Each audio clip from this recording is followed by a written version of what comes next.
Good morning, everyone. The time is now 11:36, and I will call the May 14th, 2026 Planning Board meeting to order. We have the following board members with us today: Vice Chair Giraldo, Good morning, everybody. Commissioner Matthews, Good morning, everyone. Commissioner Jenkins, Present. and I am Chairman Barnes. We will now move on with the business at hand. Please note that the registration and Mr. Chair, deadline. look like you need to my name. Commissioner Corrier. Present. We will now move on with the business at hand. Please note that the deadline for all participation, pre-registration, and for all submission of materials and exhibits was 12 noon on Tuesday before the planning board meeting. The order of cases for today's meetings are as follows. Item 2, 4, 5, 6, 7, and 8. The first item on the agenda is item 2, draft minutes of May 7th, 2026. I look for a motion. Mr. Chair, I move that we adopt the minutes of the May 7th, 2026 meeting. Second. It's been properly moved and second. I will now call a vote. Vice Chair Giraldo. I vote aye. Commissioner Corrier. Would I? Commissioner Jenkins. How about aye? Commissioner Matthews. I vote aye. And I vote aye as well. We will now move forward with the consent agenda items 4A, 4B, and 4D. Is there anyone who wishes to oppose staff recommendation on the consent agenda items? If not, is there a motion? Mr. Chair, Mr. Chair, I have a motion to add an item to the agenda. I second it. What's the item? I move that we elect a vice chair and add that to the agenda for today. I second the motion. Yeah, I want to hold up on that motion, and we will circle back on that.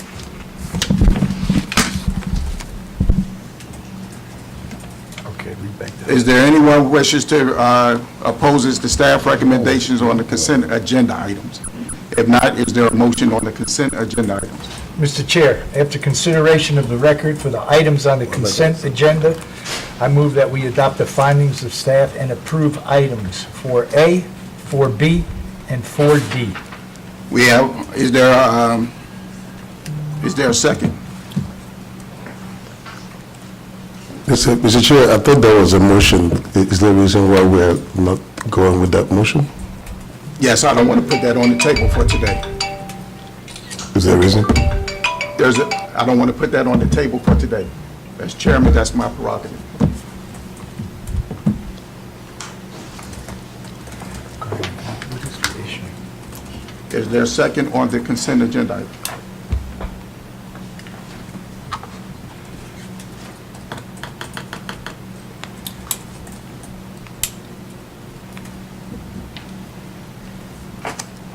Planning board members, there is a live motion on the floor, so to move forward, you need to either, you should second that motion, and then we can, They can vote it down if they want, I we'll guess. vote down the consent agenda if you'd like as well. Of course, you could,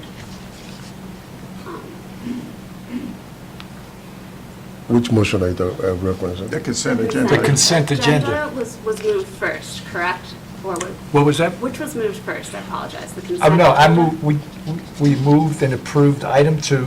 The next item on our agenda today is item 4, which is the consent agenda.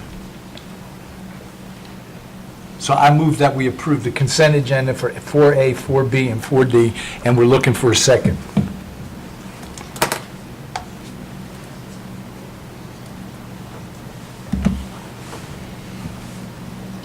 So I'm trying to figure out.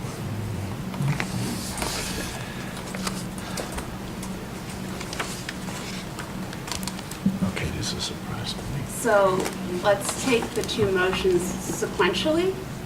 There is, Rule 4.2 does allow a member to make a motion and have a majority vote to add an item to the agenda. In addition, there is the motion on the floor for the consent agenda. So each motion can be ruled on by the board. There was a motion and a second to add something to the agenda today. Would advise that whichever one occurred first. I apologize, my memory is not totally serving me on which one of the two motions was made first, but let's deal with them in order. Excuse me, I'm sorry. Is there an opportunity to take a recess for a couple moments? Or do we have to close out the motions? We could recess, certainly. What would, for the, Just so the board. So the board can talk. the board cannot speak in closed session. You'd have to call a closed session to, for a purpose allowed in the Open Meetings Act, for example, to receive legal advice or something, or of that nature. I would have to pull up the meeting, what would be the purpose. So I'm going to recommend that we go into a closed session for legal advice. Is there a second? Second. I got to move it, I think. So I move that we go into closed session for consultation with counsel. I thought the closed session would have to be advertised. Right. Double check. Come. Please bear with me. Well, take your time. Little pop quiz of the day. Sure. I'm always happy to answer.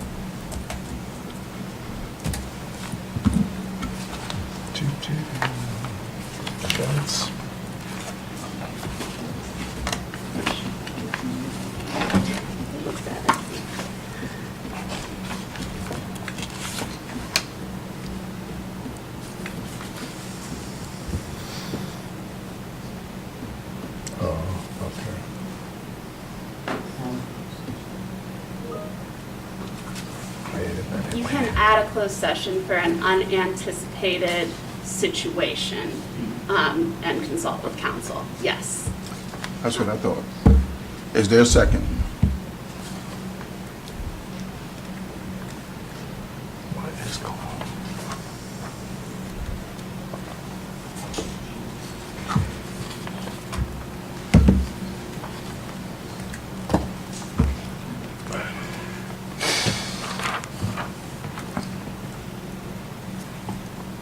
Legal? What do we do? There's a motion on the floor. And there's no second for that motion. Let me pull up the Robert's rules. Yeah, here we go. Robert's rules. Back to like college student government.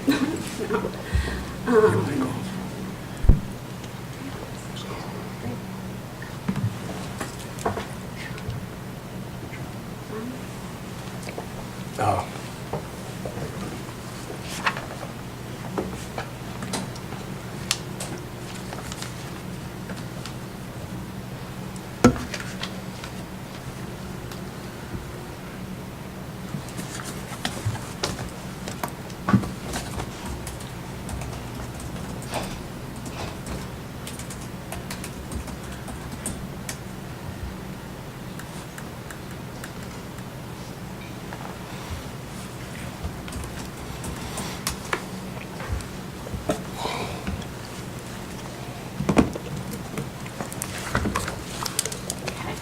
When there's a motion on the floor with no second, the matter is not considered. Can we just vote on both motions? Are we allowed to just vote on both motions on the floor? Well, the consent agenda motion did not receive, so we have 3 motions pending now. The first motion was The to consent. add to the agenda a vote on the vice chair. Oh, no, the first was the consent agenda. Right. First was the consent No. agenda, which is a No, wait a simple administrative one that happens. That already happened. No, there was a motion, there was no second, there was no vote. So when there's, the motion needs a second for you all to vote on the consent agenda. consent agenda is something that you all adopt every week. These are resolutions and plats that go forward on a consent basis because the board has already reviewed them at a hearing. So that needs a second. If there is no second, the motion is not considered. I would advise you all to vote on the consent agenda. Second piece of it is that the second motion was the motion for the additional item on the agenda. There was a second. And then following that motion, there was a request to go into closed session to receive advice of counsel on that matter. That has not received a second. If there is no second, then that motion need not be considered, and we have just the two other motions on the floor. So the way I understand it is that this is only, the initial motion was for the consent agenda. If the consent agenda does not have to deal with the rest of the agenda, it's just those items on the consent agenda. On the consent agenda, yes, approval of plats. So if there's something else that wants to be added, it would be, we deal with the consent agenda, then move it to the next. Yes. And then a separate motion could be made to add something to the agenda if they want. Yes. The No, but consent agenda they're substantive cases and plats that you're approving at this, plats, resolutions, and I forget what the third item is on there, right? It's A, B, and D. A, B, and D. Unless I missed something, I thought that consent agenda was adopted and we had a roadblock when we wanted to add something to Right. the agenda. Yes. The consent That's agenda, where the chair decided that within his prerogative that it won't happen Right. today. Then we'll have to wait till another meeting. well, I no. thought that's where Yes. we got to stop. That's where we But start. the consent agenda doesn't have anything to do with somebody wanting to add to the agenda because we did not vote as approval of the agenda that's existing now, right? The consent agenda is just to approve those items. Yeah, but when you approve those items, the item that we want, that the commissioner wanted to add to the agenda will be accepted She at the can make a time. motion after the consent agenda is approved. Council, is that correct? That would be an appropriate order of business. First approve the consent agenda, and then we'll turn to the matter of adding any items to the agenda that the planning board members would like to add at this time or feel are an emergent matter that needs to be added to the agenda at this space. Ms. Talarico, also, an issue that I have is, since the public is involved, and there's going to be a new matter and added to the agenda, they will not have been notified of the new matter. And that's my concern, that, publicly, we have to, the public is watching. They know in advance what we're going to be deciding on. So if you add something at this point, they were not notified. The public was not notified. And that, There are Open Meetings Act provisions that deal with that, and if you all would like legal advice on that, that would be something that I could discuss in the closed session, or I'm happy to, I can double check if I can answer in open session all of that, whichever is more appropriate and preferred.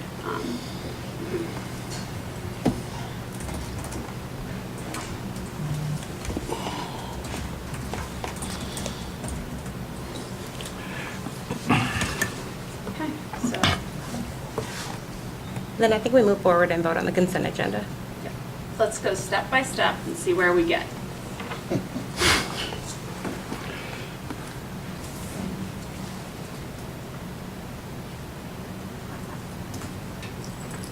So we had a motion on the consent agenda and need a second for that.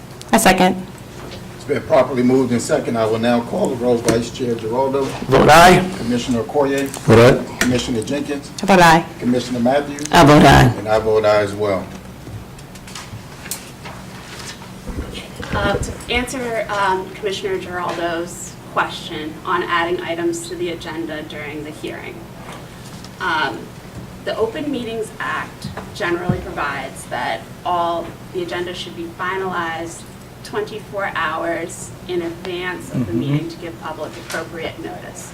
However, in the event of an emergency, which is defined as something for which there would be consequences if the board does not act, like think about losing a program or something like that, the board can add items to the agenda up until the meeting, but there has to be emergent circumstances that justify that action. That's what I Who thought. deems it emergency?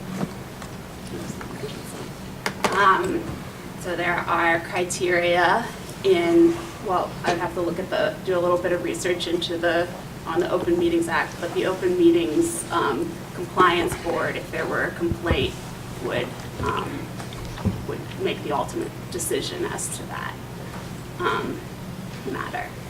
Excuse me, Board, if I may, Ms. Tallarico, is, according to our rules of procedure, is it the chairman that determines what's on the agenda?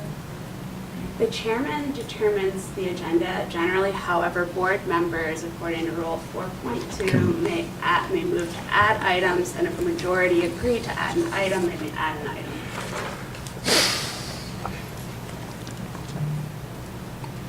Is there a reason why we shouldn't add an item? I know it's your prerogative, Mr. Chairman, but can you enlighten us why we can't add it today? Why do we have to wait? Ms. Tellerico just said so, our attorney just said so, under the Open Meetings Act. Yeah. So unless there's an emergent situation. Correct. You can't add something without giving proper notice to the public. No, unless it's an emergency. It's got to be an emergency. Yes, and she just clarified that unless it's an emergency, Emergency, a natural disaster, or other unanticipated situation is the actual code language. So that is. I think we should just add it so we can move on with the planning board meeting. I don't think we can do Yes. that, Mr. Okoye. We got to think about the public. We are a public body. We serve the public. We cannot nilly-willy add something to an agenda if it has not, the public has not been notified. That's the law. That's the Open Meetings Act. Do we need to And then we postpone, can do we need to that could postpone this subject the board hearing then? That could subject the commission to a problem. Can I move a motion I need to. to postpone this hearing until next week, until the public is properly notified? You could do that till next week. Commissioner Okoye, we do have items on the agenda that need to be heard. I believe there's, And that makes it an emergency. so we do have a motion and a second on the floor for adding the item to the agenda. So we have a motion and we have a second. And we also had a motion to receive legal advice on this matter as well. That was unanswered, but I provided my advice on the record.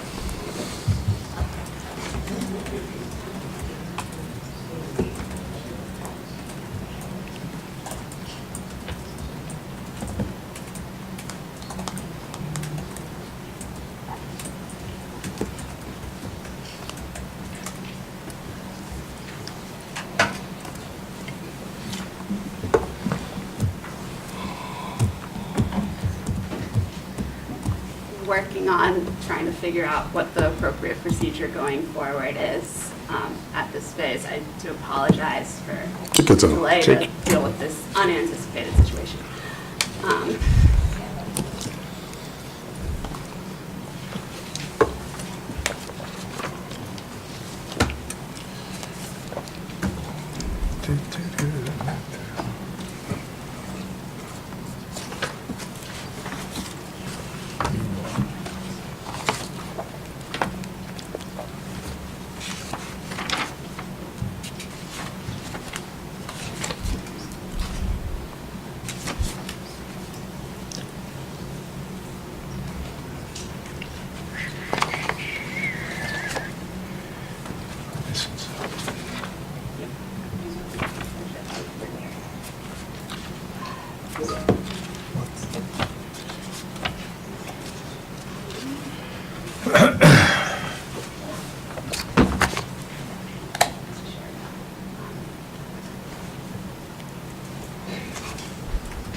Hill back up. Our principal counsel, David Warner, is attempting to join as well to weigh in on some of these thorny issues that we've come across. Bringing in backup for this Thank you so one. much. You're doing great. Yeah. Bringing in Otani.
Hello?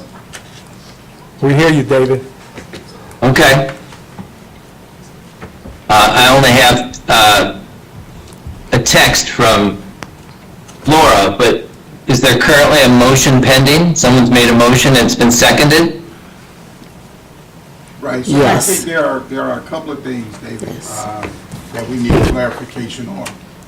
Okay, One is, Laura gave an opinion on adding to the agenda item unless it is a act of an emergency. right. And the second one was to go into closed session to discuss this matter, but the body did not want to do that. So, and then there was a motion to remove Commissioner Giraldo as vice chair.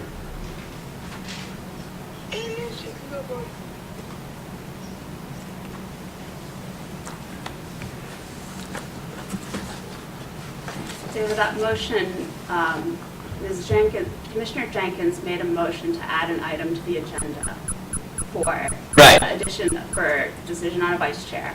Commissioner Okoye or Commissioner Matthews, one or the other, seconded that motion. So that motion is on the floor.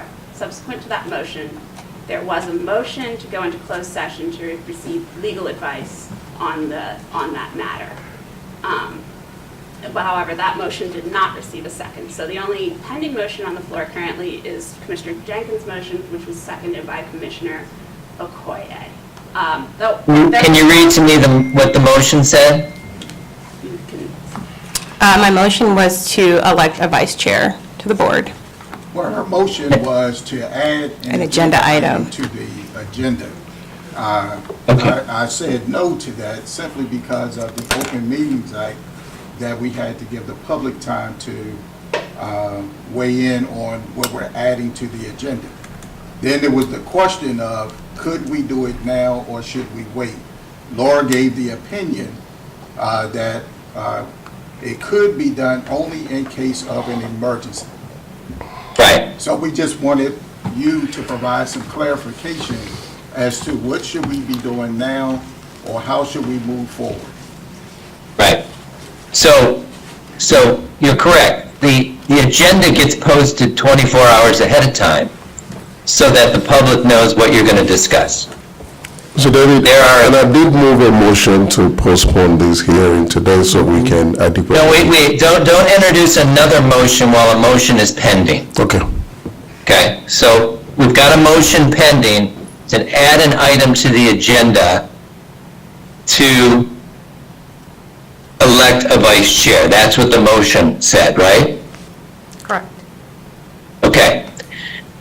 The Open Meetings Act requires us to post an agenda 24 hours ahead of time with all the items the board is going to consider. If they need to add an agenda item within 24 hours, is supposed to be due to an emergency situation, natural disaster, or other unanticipated situation. I do not hear anything in the motion that was made that suggests this has to be done right now. We have a vice chair, we have a chairman. And you can't elect a vice chair unless you first remove the existing vice chair. So the motion isn't appropriate either. So my recommendation is to, you can consider the motion, but it isn't appropriate. I would recommend the board not adopt that motion, and I would put this on the agenda for next week, and you're all set. Thank you, David.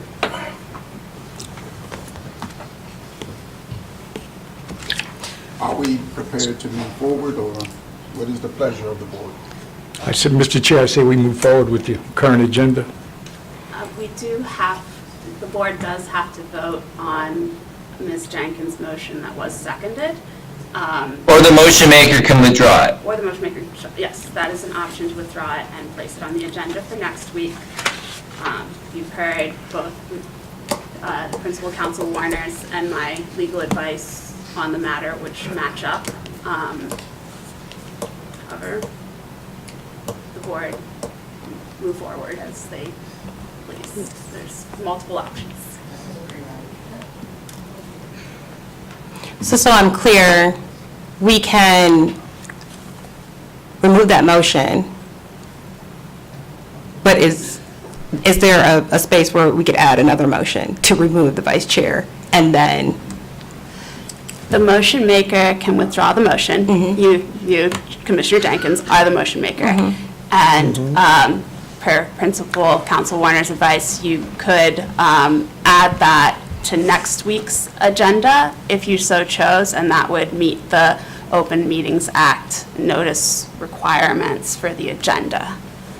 So those are the options that would best comply with, that's the option that would best comply with our legal advice. However, if there are you do see that there are emergent circumstances, that's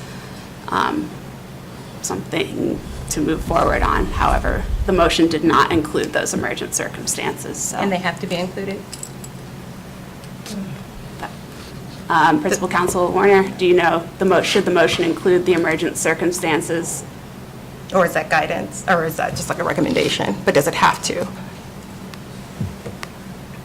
Yeah, you have to advise the public why you chose to add this item within 24 hours. And I don't hear any reason for it. We have a chair, we have a vice chair. So put it on the agenda next week and move forward with today's meeting would be my recommendation.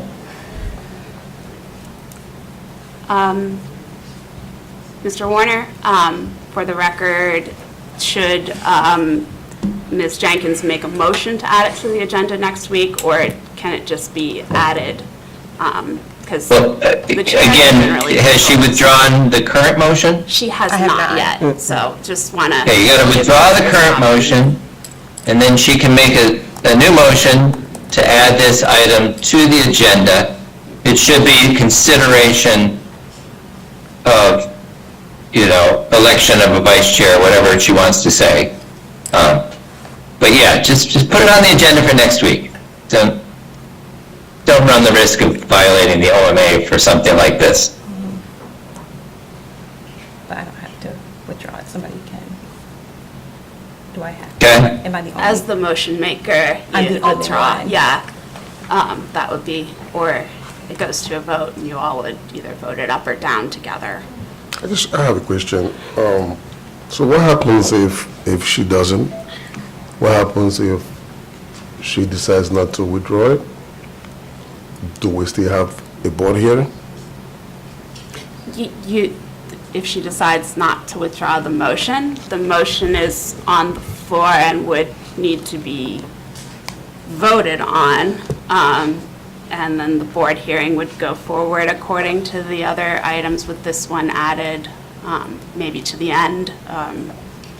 However, as noted, our advice is that without an emergency, we can't simply add to the agenda and, you know, violating the open, because it would be a violation of the Open Meetings Act, potentially.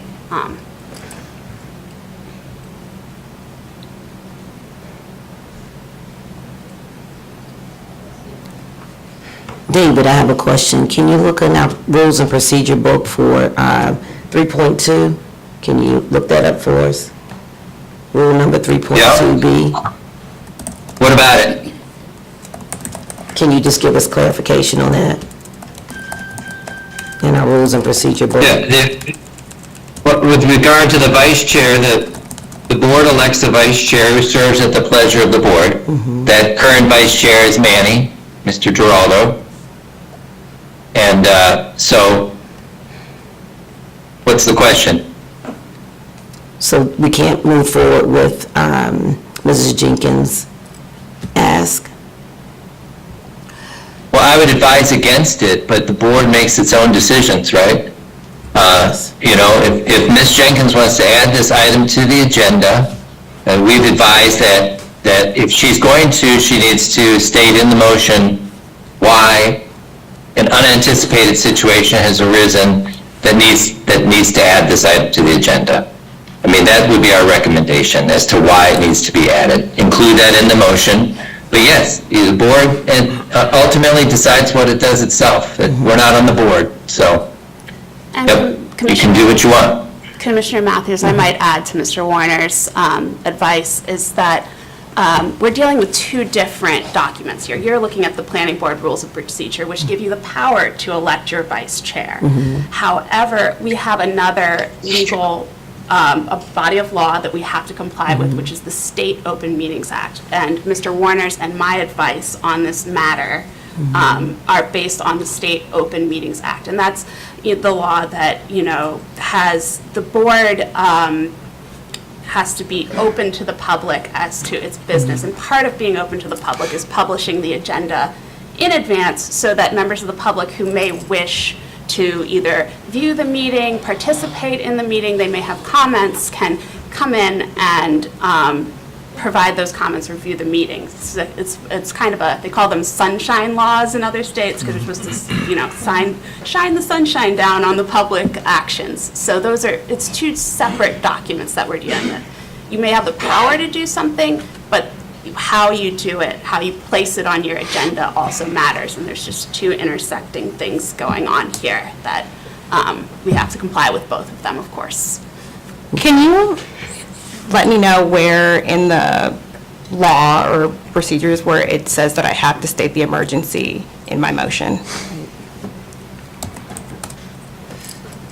Yeah, I mean, we can pull the case law and review it with you if you like, but can't do that here immediately and pull the law for you. Excuse me, Board, and Sarah Jessica Jones for the record, and Mr. Tellerico. So that question, would that be reason then to now recess, go into closed session so that they can consult with you regarding these legal questions? That would certainly be something that would be more doable in closed session. However, legal research does take time. Questions, you know, we have to look at case law, we have to pull opinions and get to give you full advice on an issue of that nature. So it could be part of a closed session. However, it might not, you know, it all depends on how much time we get and that. I would like to take a vote then. I know that's against the recommendation, but then we just shut it down if it's what the board so chooses.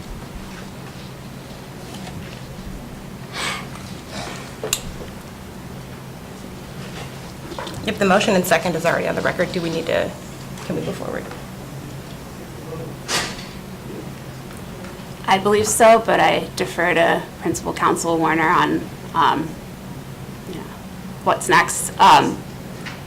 Commissioner Jenkins would like to proceed with her motion, she says. Right, yeah, which she's perfectly fine to do, and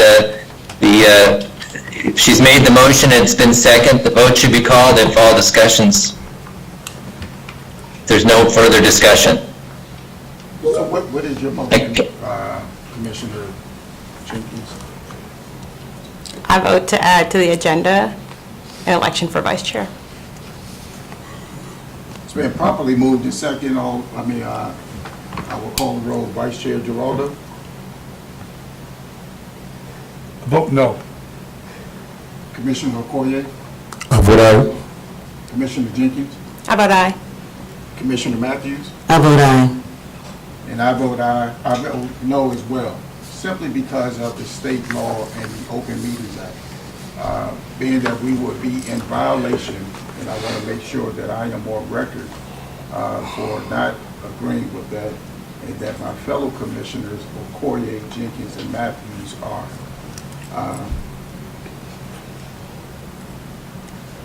The vote has passed 3-2. We will now move on with the regular agenda items. That'll be a new item 9 at the end of the agenda. That's correct. We will move forward with the regular agenda items. The first item on the agenda is item 5, preliminary plan of subdivision PPS-2023-039 Cheverly Hills. We will now hear from staff. Good morning, Mr. Chairman and members of the board. Actually, it's afternoon. Good afternoon. For the record, my name is Mahsa Vatandust with the subdivision section. Item number 5 on the agenda is a preliminary plan of subdivision for Cheverly Hill, PPS-2023-039. This subdivision proposes 160 lots and 35 parcels for development of 1,340 residential units consisting of 160 townhouse and 1,180 multifamily dwelling units. In addition to 71-room hotel, 39,725 square feet of retail, and 70,000 square feet of existing medical offices. It's further associated with an approved certificate of adequacy, ADQ-2023-066, which was approved in accordance with the subdivision regulations to ensure that infrastructure necessary to support the development are adequate in accordance with the established level of service standards. Staff has not received any exhibit or correspondence prior to the noon deadline on May 12, 2026. Next slide, please. This slide shows the general location of the property. The site is located in the northwestern part of Prince George's County within Planning Area 69 and Council District 5. Next slide, please. More specifically, the site vicinity map shows the location of the property. The site is located on the south and east side of Baltimore Washington Parkway, approximately 900 feet south of its intersection with MD 202 Landover Metro. Next slide, please. The zoning map shows the site outlined in red and lies in the commercial central office, CGO, and residential single-family 65 zones. Next slide, please. This slide shows a portion of the property located within the town of Cheverly. The site outlined in blue and portion located within the town of Cheverly highlighted in purple. The property is also adjacent to the town along its southern and eastern boundaries. Next slide, please.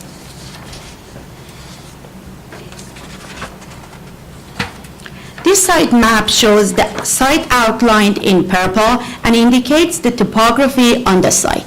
Next slide, please. The master plan right-of-way map shows that the property has frontage on Baltimore Washington Parkway, a master plan classified freeway. Next slide, please.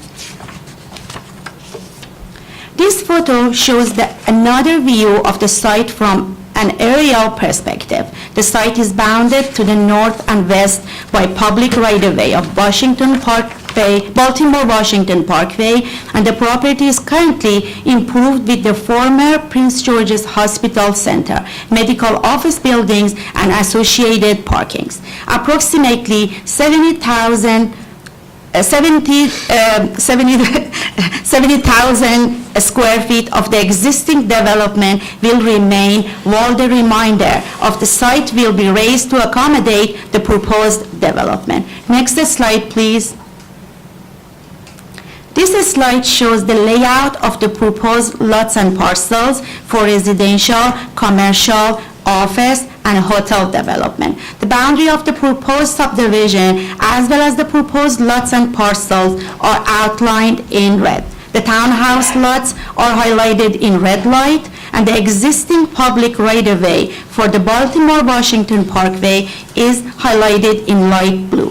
All the existing public rights-of-way within the town of Cheverly are highlighted in purple, and the proposed public rights-of-way shown in blue, and the proposed private alleys are turquoise.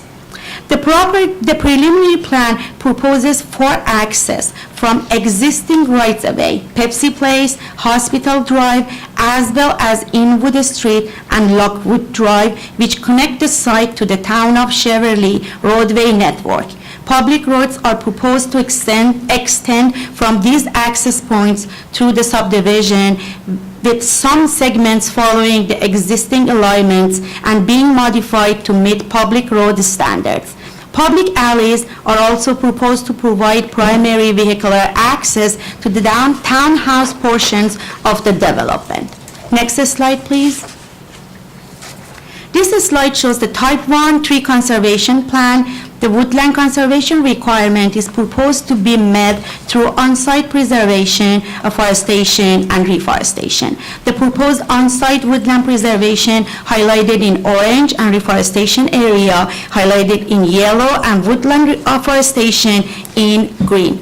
The proposed development contains a primary management area, which is shown by pink line, and one proposed primary management impact, which is located on the north portion of the site, shown on this slide by dark green.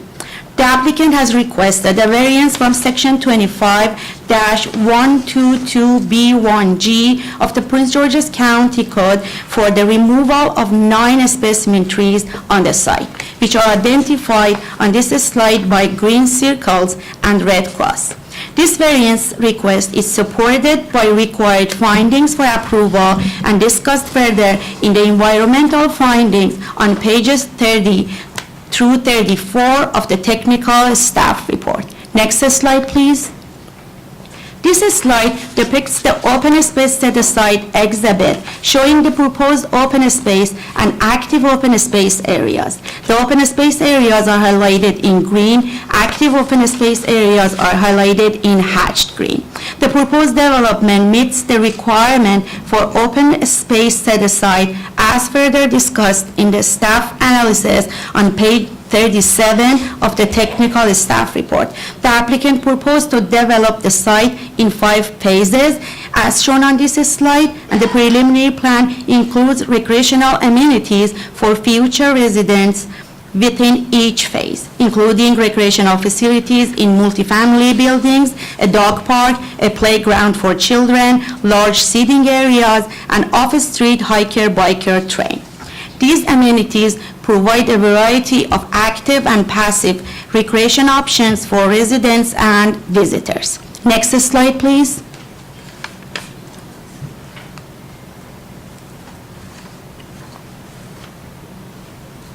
This slide depicts the site access and circulation. The preliminary plan proposes 1 access point to Pepsi Place, 1 access to Hospital Drive, 2 street connections to existing streets Lockwood Road and Inwood Street within the town of Cheverly. Public roads are proposed with this preliminary plan to extend from these access points through the subdivision, while private alleys are proposed to provide access to townhouse portions of the development.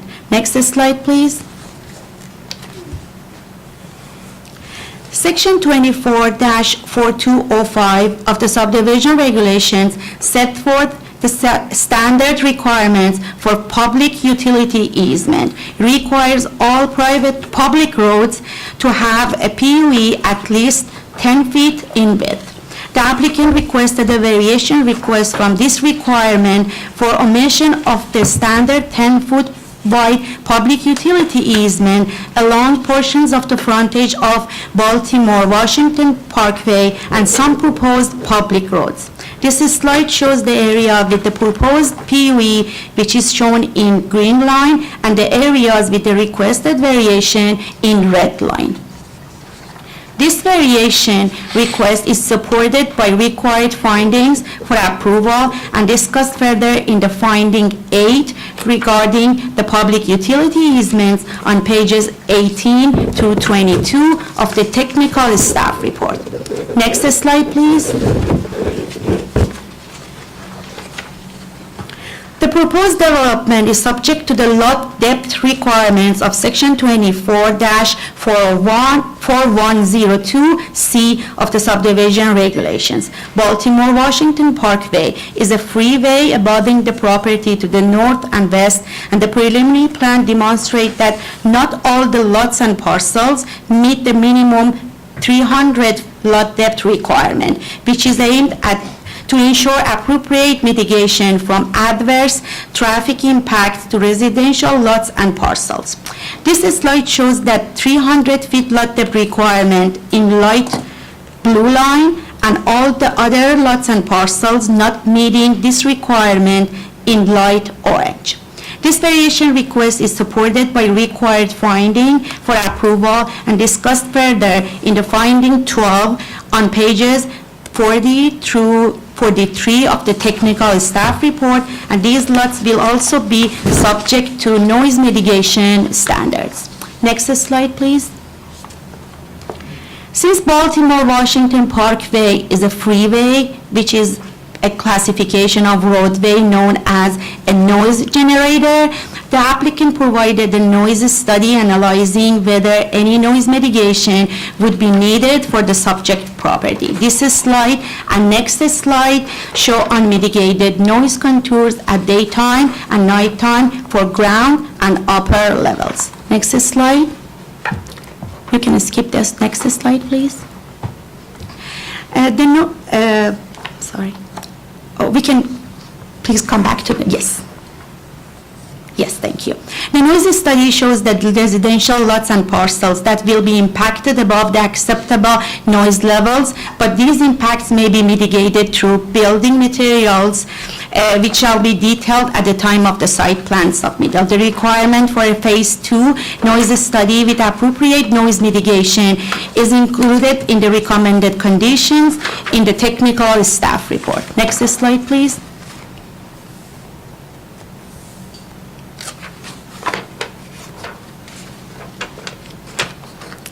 This preliminary plan was referred to the town of Cheverly, and 3 letters were received from the Mayor Watson on behalf of the Cheverly Town Council, Cheverly Community, Cheverly Planning Board, and Cheverly Green Infrastructure Committee. Mayor Watson provided a detailed letter expressing overall support for the proposed mixed-use development of the former hospital center. The comments and recommendations and staff analysis discussed further in the finding 13 on pages 44 through 48 of the technical staff report. In conclusion, the subdivision staff recommend that the planning board adopt the findings and approve the preliminary plan of subdivision PPS-2023-039, Type 1 Tree Conservation Plan, TCP 1-2026-0002, as well as the variation request from Section 24-4102C2 and Section 24-4205, and the variance request from Section 25-122B1G for removal of specimen trees subject to the findings and conditions in the technical staff report. This concludes the staff's presentation. Thank you. Thank you. Are there any questions from the planning board for staff? I have none. I have none. Seeing none, we will now hear from the applicant's attorney, Mr. Shipp. one moment before Mr. Shipp begins his presentation. This is an evidentiary hearing. Everyone has to be sworn in. If you're intending to speak on this matter, including all attorneys, please stand up. And those online, stand up virtually. Do you swear or affirm that you will tell the truth? Yes. Thank you, council. Thank you, Mr. Chairman, members of the commission. For the record, my name is Bill Shipp. I am an attorney with O'Malley, Miles, Nyland, and Gilmore. We have offices in Greenbelt, just up the road. Here today on behalf of the applicant, Chevrolet Partners, who is the awardee of an RFP for the redevelopment of this very important redevelopment project for the county. As you all know, it is the site of the former Chevrolet Hospital and surrounded supporting buildings that were related to that campus.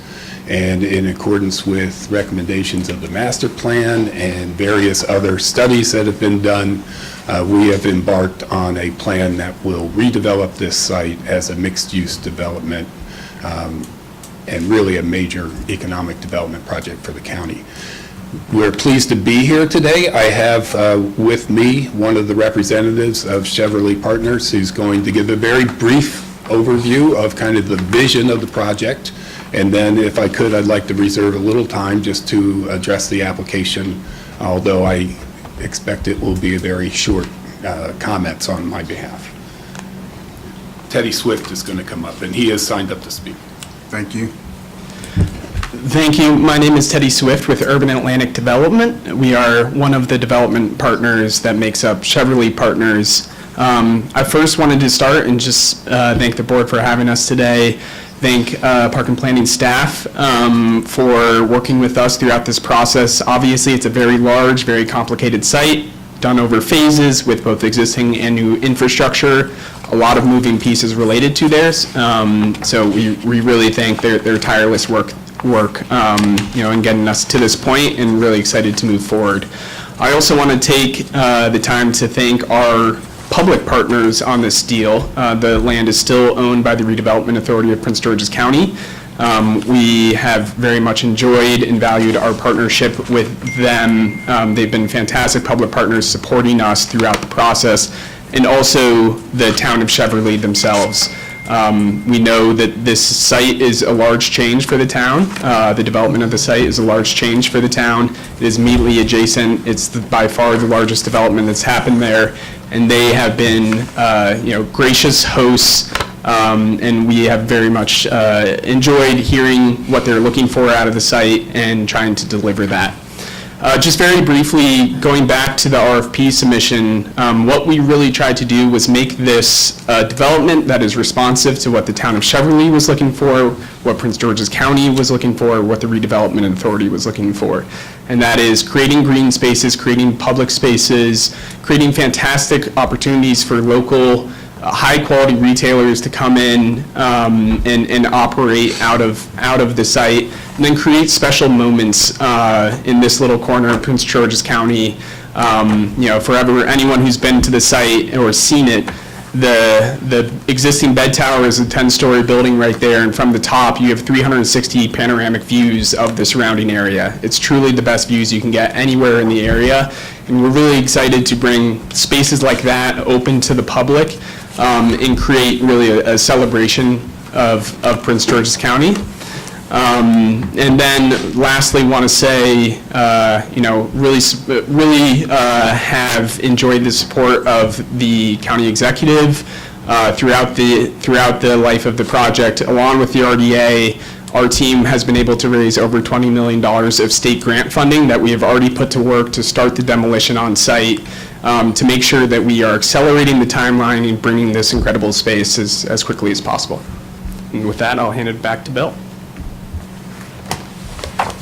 Unless there's any questions for Mr. Swift, we'll continue. As Teddy said, we're really excited about this project. It is, every redevelopment project and every major development project that the county is looking to see happen is unique. What's unique about this one is it is a major reuse and repurposing of an existing site that was very important to the county as a whole, and I'm a county resident, so I know the history of having that hospital center there. But when we looked at this, a few things were very important. One was to work very closely with the town of Cheverly. We have counted up approximately 20 times that we were on the agenda with the town council or their planning commission for updates on this project. And that's just the start. We have a great working relationship there, and we will be back there many times and any time that they request us to be on their agendas to brief them and their citizens. Secondly, I don't know of another project where we've had a repurposing of a building of the magnitude of the original bed tower of the hospital. As Teddy mentioned, has great views of the region, and it just seemed a shame not to try to find a way to use that building. And so we're very proud to be able to use that building and the adjacent parking structure. Why tear down things that you can reuse?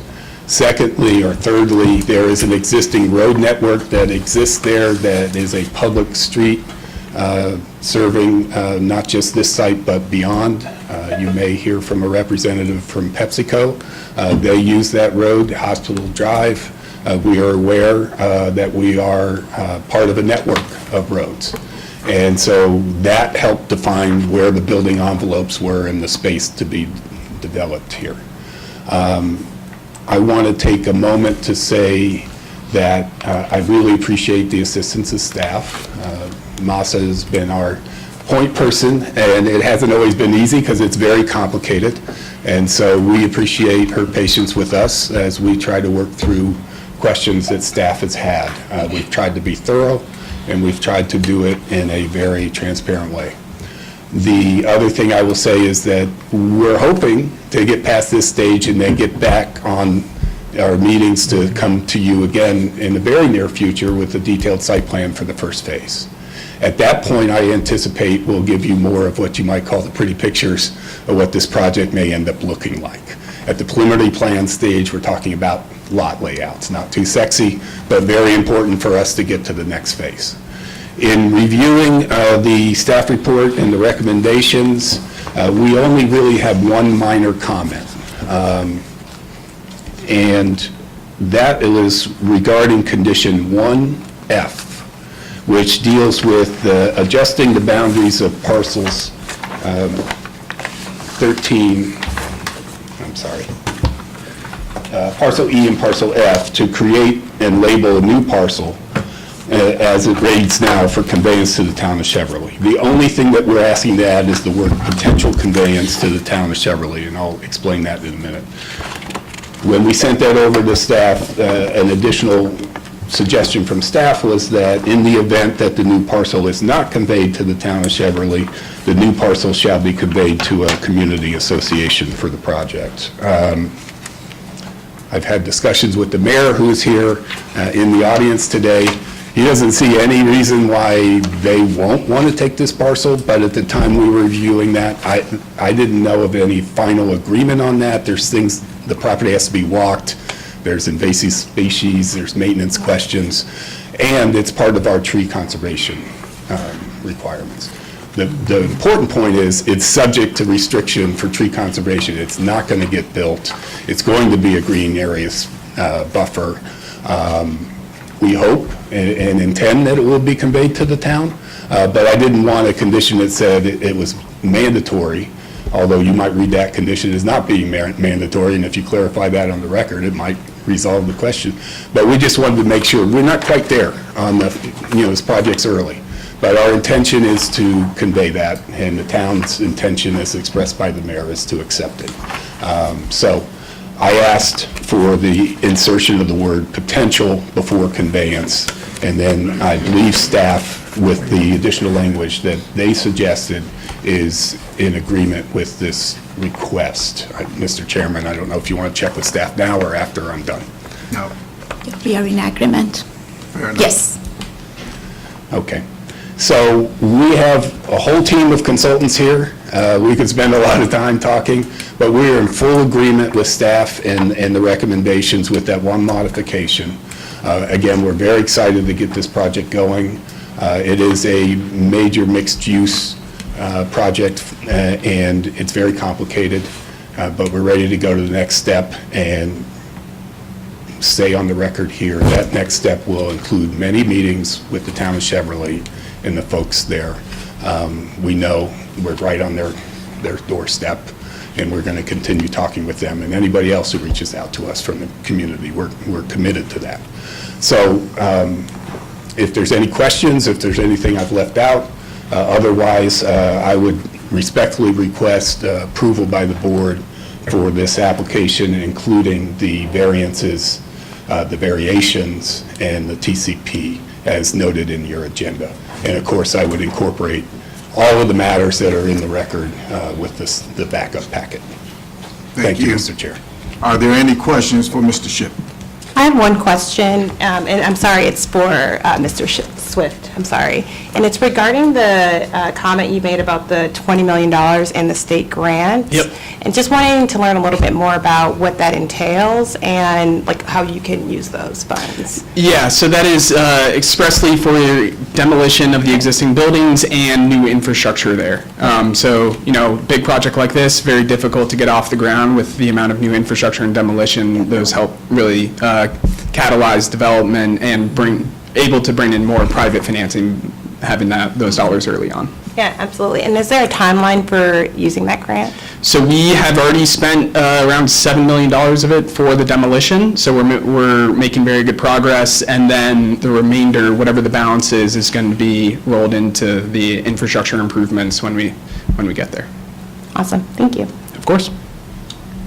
Are there any other questions for Mr. Shipp and his team? Just one from Mr. Shipp. So the only amendment, and you submitted an applicant's exhibit number, was the condition 1F? That's right. Yes, sir. Commissioner Giraldo, there's actually not an applicant's exhibit. For this one, Mr. Shipp simply read his amendment into the record. Thank you. If there's no other questions, I would like to reserve any time I might need to respond to any. Well, mine is not a question, it's more so a clarification. Did you say the mayor is here? He is indeed. I expect he's on the list. So. Yes. He's on the list. Okay, he's on the list. Okay, that's fine, just want to make sure. Thank you. Seeing that there are no other questions for Mr. Shipp and his team, I know there are a couple that have signed up to testify. First is Mayor Watson.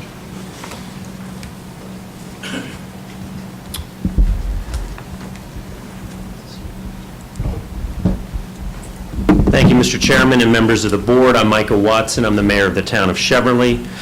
Thank you for accommodating my testimony today. As was alluded to earlier, the town of Cheverly surrounds the site on about 3 sides, and approximately 10% of the site area is today within the corporate boundaries of the town of Cheverly, the southwest portion. Next month, the town council of Cheverly will vote to annex the remaining portions of the site into the town. And so it is our expectation that in short order, in accordance with state law, the entire development area will be within the corporate boundaries of the town of Cheverly. First, let me thank the staff, especially Ms. Jones and Ms. Vatendust, for all of their hard work and their generosity in giving me a chance to testify today.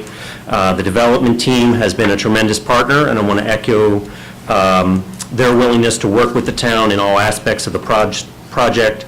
And also, I want to thank, lastly, the County Redevelopment Authority, who have been great landowners to work with on their portion of the project. First, or second, let me say the town appreciates the decision to convey parcel 181 to the town, and let me echo what Mr. Shipp said, that we're prepared to accept conveyance of that parcel at any time of mutual agreement for the purposes of preserving it as a natural site. Number 3, Mr. Chairman, the town intends for the 2,000 residents of approximately 2,000 residents of this site and this project to be residents of the town of Cheverly, and therefore we are skeptical about the creation of any kind of community association that manages exclusive community amenities. I'm sure that we can work out an arrangement that makes sense. We don't, on its face, want a separate entity that manages the common spaces, because we expect this to be part of Cheverly, and we don't have homeowners associations or community associations within the town, but I'm confident we'll get there and end up in a mutually agreeable place. Number 4, Mr. Chairman, I wanted to just request, as we go forward, that additional traffic studies be done on Crest Avenue, on Bellevue Avenue, on Greenleaf, on Forest, and on Valley Way, with particular emphasis on the intersections of Crest and Greenleaf, Crest and Carlisle, Bellevue and Cheverly Avenue, Bellevue and Tuxedo Road, and Greenleaf and Valley Way, as those are the most that would be impacted by traffic flowing, I guess, east and south to and from the site. Lastly, Jim, let me just hit 4 quick topics. We remain very interested and will be very engaged going forward on air quality monitoring of the site. As you all are aware, our portion of the county is heavily overburdened by air quality problems. We are going to continue to watch the size of the village green and the other green spaces in the site.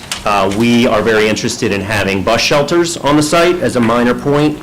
We will watch that, and parking is a tremendous concern to my residents, and so we will continue to watch to make sure that the site is appropriately parked internally for the residents and what we hope will be many visitors over the years. Thank you for your attention. I'm happy to answer any questions you all may have. Are there any questions for Mayor Watson? I have none. Seeing none, thank you, Mr. Mayor. I believe Fred Price has signed up. Mr. Price? Ryan Middleton.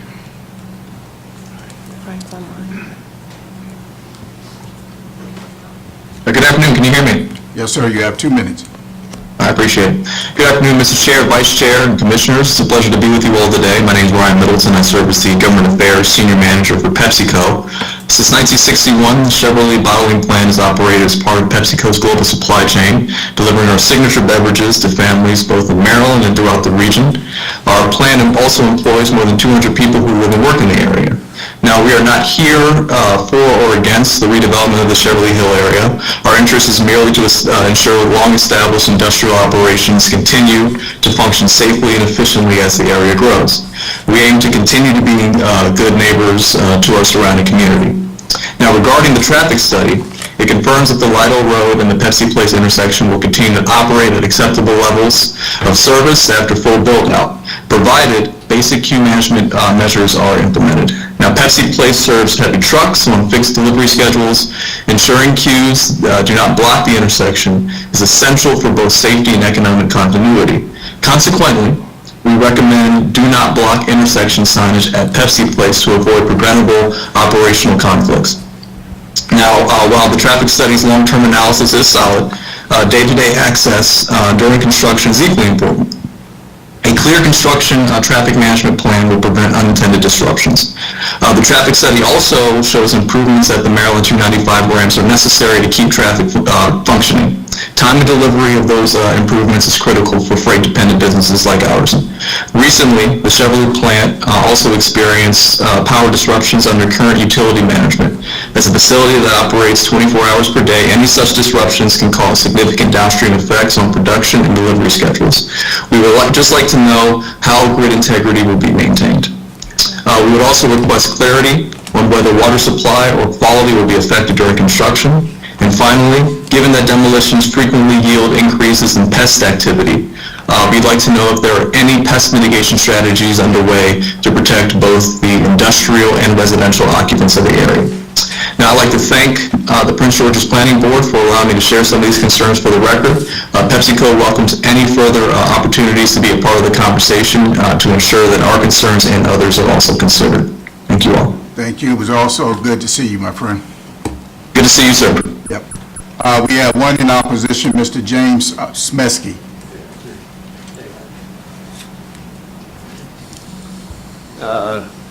Good afternoon. My name is James Samsky. I'm a resident of Cheverly for 76 years. You have 2 minutes, sir. I know it doesn't have a major impact on what we're talking about here, but it does show that I have a little experience in the town by a long-living resident. My concerns are the road access from Inwood and Lockwood. And I'd appreciate if, when I make my comments, if I could get some feedback. They're basically going to be comments with like a questions. Is that possible with this panel? No, sir, you can provide your testimony. Oh, I just want to, I can only talk, I can't ask questions? Correct.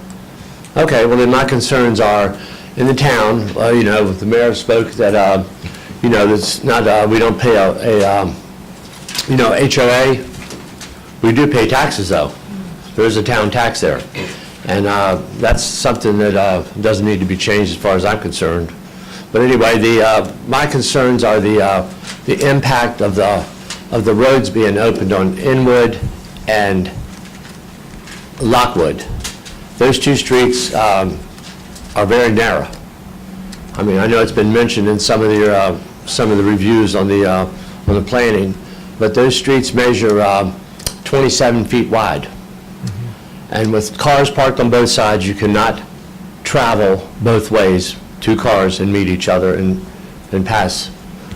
So that's an impact that I feel that's very concerning, and unless they're going to start chopping our lawns off and making them wider. But that's one of the concerns. The other one is what it would be the reason for having the streets open both ways to the redevelopment of Hospital Hill. The only way you'd want a reason to come from the Hospital Hill to the Cheverly area is to travel to the Metro, Tuxedo Road, or Route 202.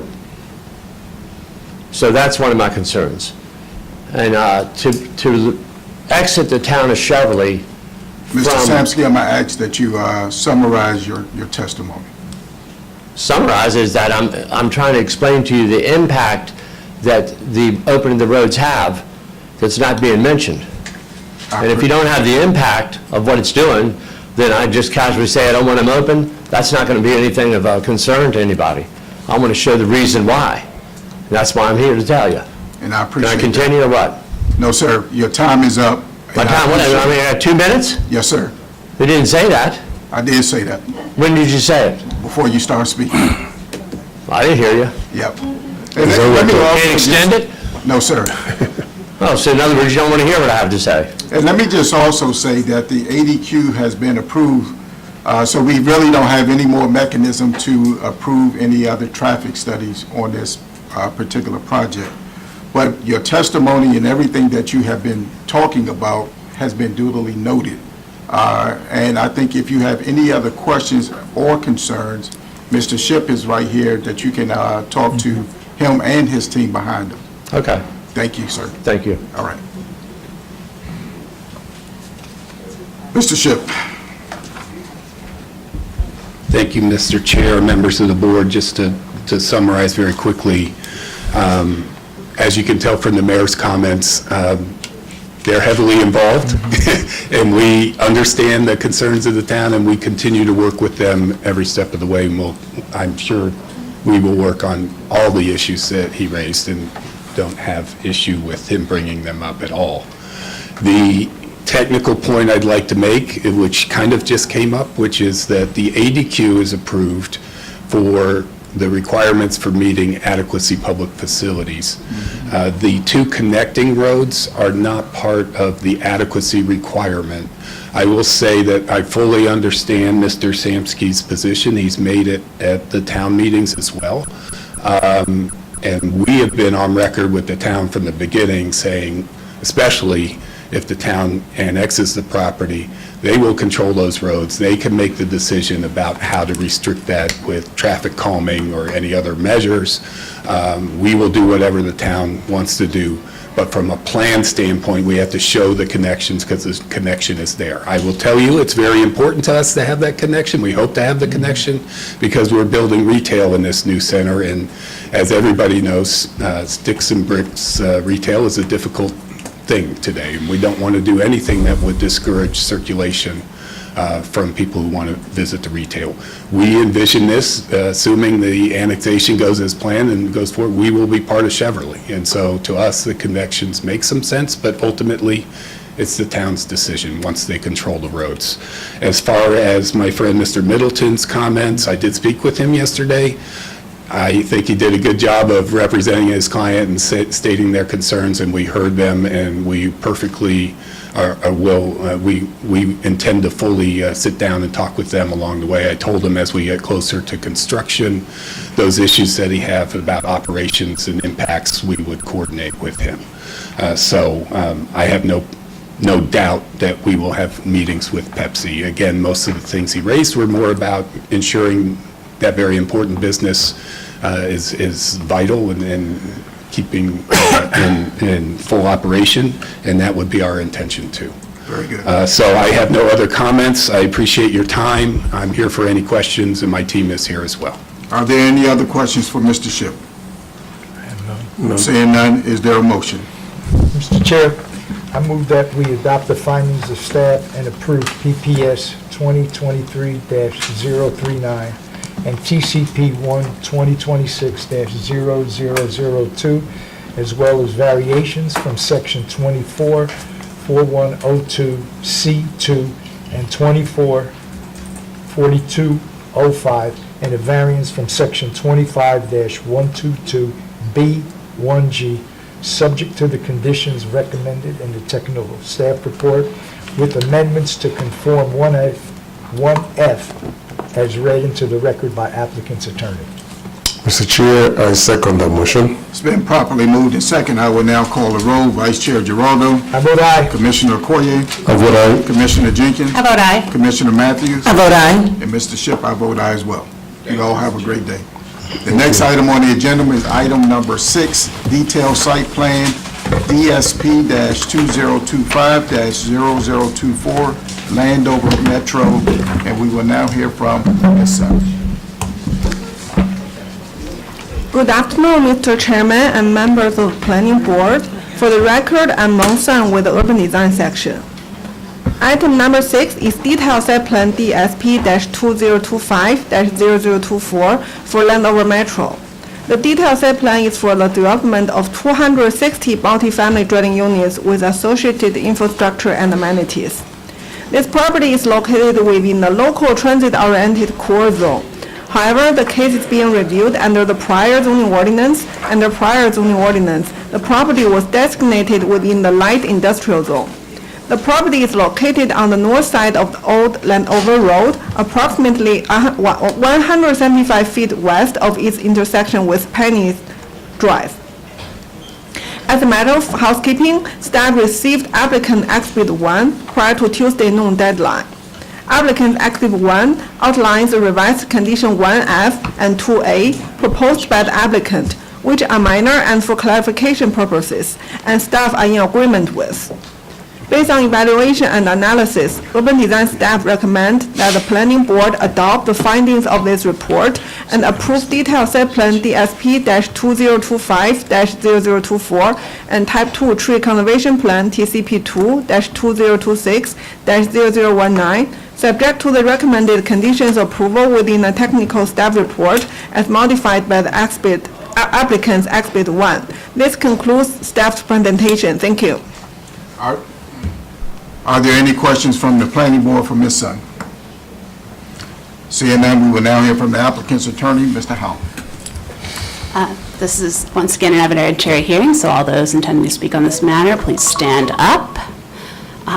Do you swear or affirm to tell the truth? I do. Proceed. Thank you. Good afternoon, Mr. Chairman and members of the Planning Board. Thomas Haller on behalf of the applicant, Standard Communities. The DSP that's before you this morning is the first project that Standard Communities is pursuing in Prince George's County. Standard Communities is a company that's dedicated to providing affordable and workforce housing and they have a substantial presence in that market. They're in 22 different states, and they manage over 28,000 dwelling units.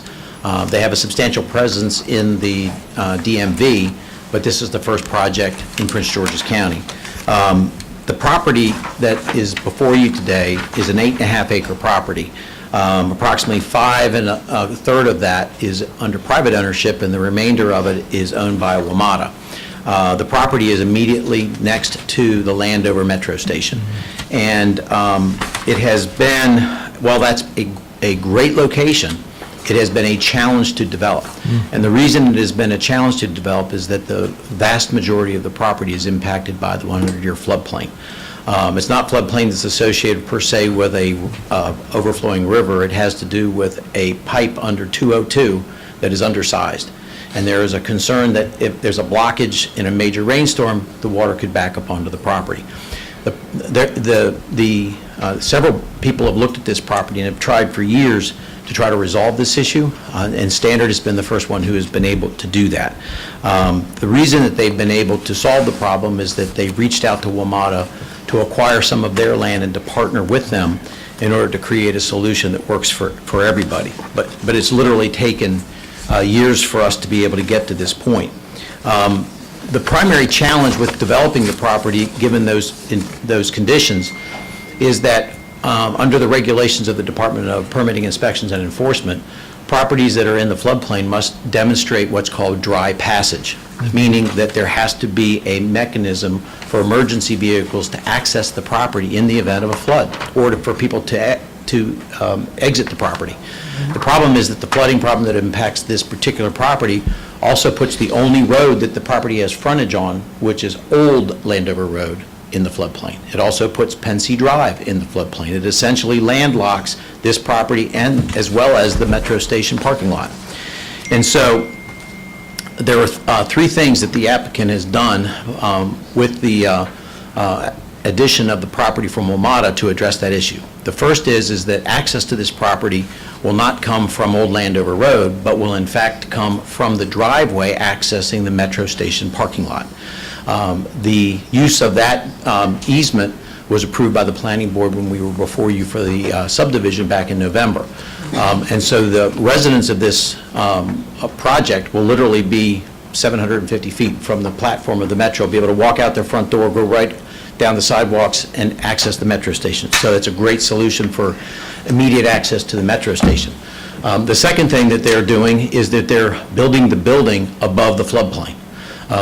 Below the building will be two storage vaults, one that will store stormwater to address all the stormwater requirements for the site, the other of which will provide compensatory storage for the building, the portions of the building that are in the floodplain. Because when you build in the floodplain, you have to compensate for that, and that second vault will compensate for the building in the floodplain. And then the third is the solution for the dry passage. From the elevated parking deck of this building, there will be a bridge constructed that will extend from the parking deck to 202. It will go over Landover Road, across land also owned by WMATA, and will intersect with 202. It will only be used in emergency circumstances, but it will provide dry passage not only to the project, but also to the Metro patrons in the event there was ever a flood, because they would be able to go through the site and get out to 202. So while the project is simple with the exception of those floodplain issues, it does solve a lot of problems that not only would have impacted the ability to move this project forward, but also resolves a potential problem if there ever was a large rain event that affected the Metro patrons as well. So I just want to note that we greatly appreciate the assistance of staff, not only in this application, but through working through the preliminary plan of subdivision, going through the floodplain waiver process, and going through all of the other evaluations has taken time, but we've gotten to a point where we're in full agreement with the staff's report, staff's recommendation. And as staff mentioned, there were two minor clarification modifications to conditions 1F and 2A, which we've submitted and which they are in support of. And so while we have members of our team here, we have a representative from Standard Communities, as well as our engineering team to answer any questions. I'd be happy to answer any questions that you have. Are there any questions for Mr. Howard? all the revisions to the conditions are in the applicant's exhibit number 1. is They that are, right? Mr. Okay, thank you. Yeah. Seeing none, and there's no one in opposition, is there a motion?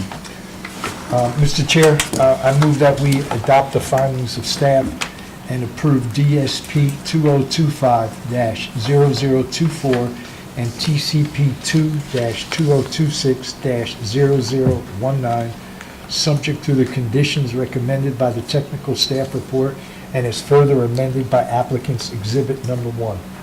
So moved. It's been properly moved and second. I will now call the roll. Vice Chair Giraldo. I vote aye. Commissioner Okoye. Aye. Commissioner Jenkins. Vote aye. Commissioner Matthews. How about aye? And Mr. Howell, I vote aye as well.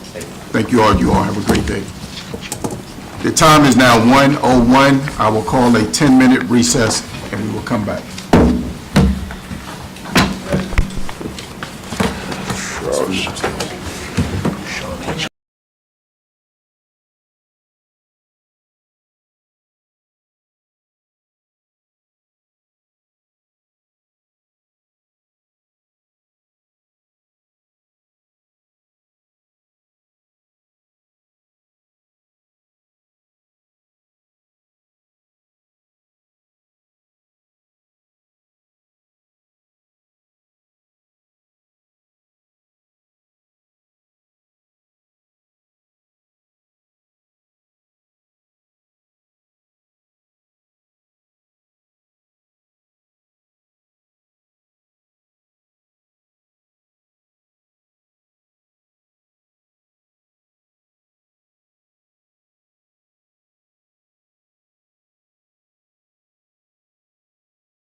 time is now 1:24. We will now continue on with our meeting. The next item on the agenda is item number 7, Community Planning Division Preliminary Central Avenue Blue Silver Line Sector Plan and Proposed Sectional Map Amendment. We will now hear from staff. Before we do, I understand that we have one person signed up to speak on this item. The Planning Board appreciates all community inputs and acknowledgement and presence today. However, this is a work session for the Planning Board to review the testimony, receive, and provide direction to staff. The public hearing record has closed, and we will now not be accepting any additional testimony. We will now hear from staff. Excuse me, Chairman. I just want to make sure that there's a sync and that that we're up and running as far as Granicus. So if you can just give us a couple of minutes. Okay. We're good. We're good? Yeah. Okay. Thank you. All set? We're good. Okay, good afternoon, Chairman Barnes and members of the Planning Board. For the record, I'm Bill Skabinski with the Community Planning Division, Project Manager for the Central Avenue Blue Silver Line Sector Plan and Sectional Map Amendment. I'm joined by Elena Perry, Deputy Project Manager from the Long Range Planning Section. Also with us are Kiera McCune, Projects Facilitator, as well as core team members Corey Arsenal and Abraham Diallo. Just want to emphasize that as we move through today's presentation, our view is that this is an open dialogue, and we welcome questions from the board on the active slide at any point, so we don't need to wait until the end if you have any questions or need clarification. Today, we'll walk through the key staff recommended changes that were informed by testimony received on the record as part of the joint public hearing held on March 10th, 2026. The slides highlight the major themes and recommendations we want to focus on with the board, but they are not intended to capture every comment or every piece of analysis that we reviewed, and that more detailed and comprehensive review of the testimony and staff responses is provided in the analysis of testimony and backup materials for your reference. Next slide, please. Today's work session is focused on 3 key areas.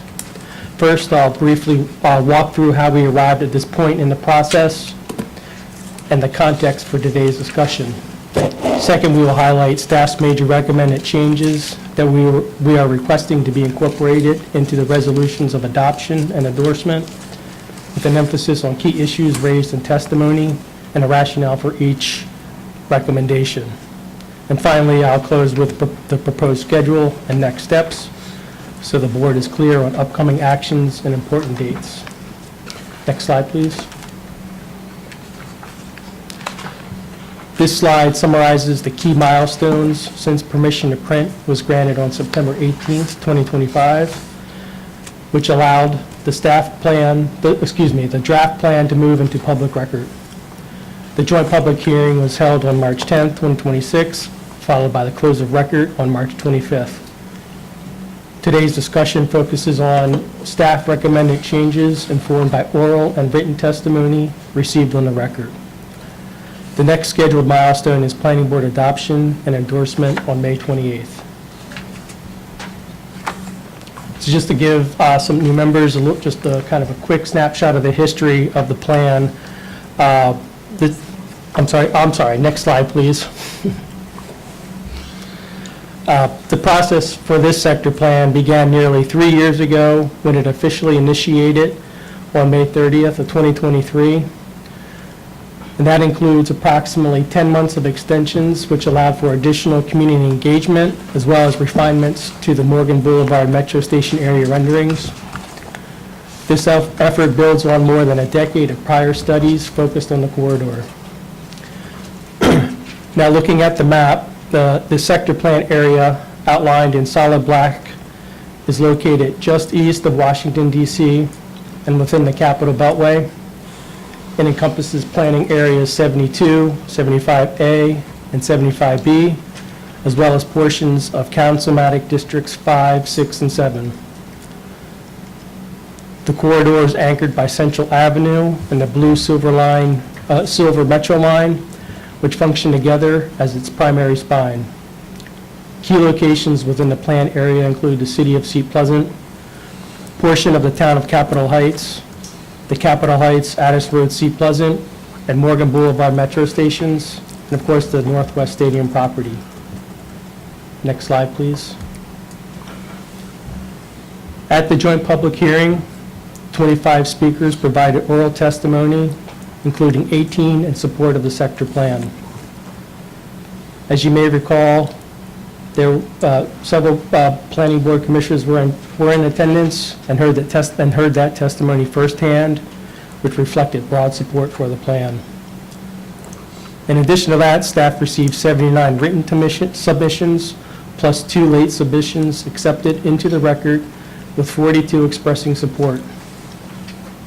Overall, testimony supported the plan's general direction, with key concerns focused on potential impacts of higher density development on long-term residents and the preservation of historic buildings and community character.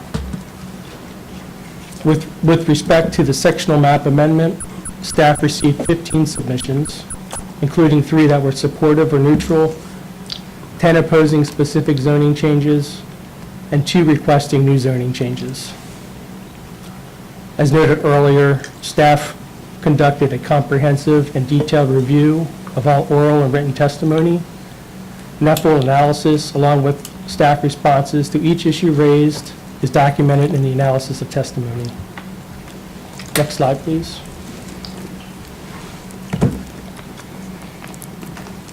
As mentioned, as I just mentioned, 2 late submissions were received after the close of record.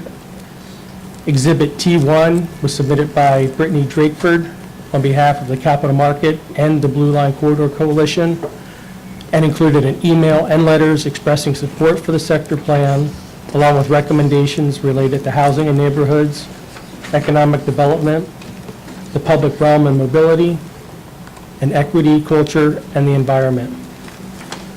Exhibit T2 was submitted by Andrew Shelley on behalf of Harold Johnson and expressed support for the plan, along with a request to rezone the Addison Station brownfield property from RSFA to LTOE. Is at this time, staff respectfully requests a motion from the planning board to accept the late testimony submitted as exhibits T1 and T2 into the record.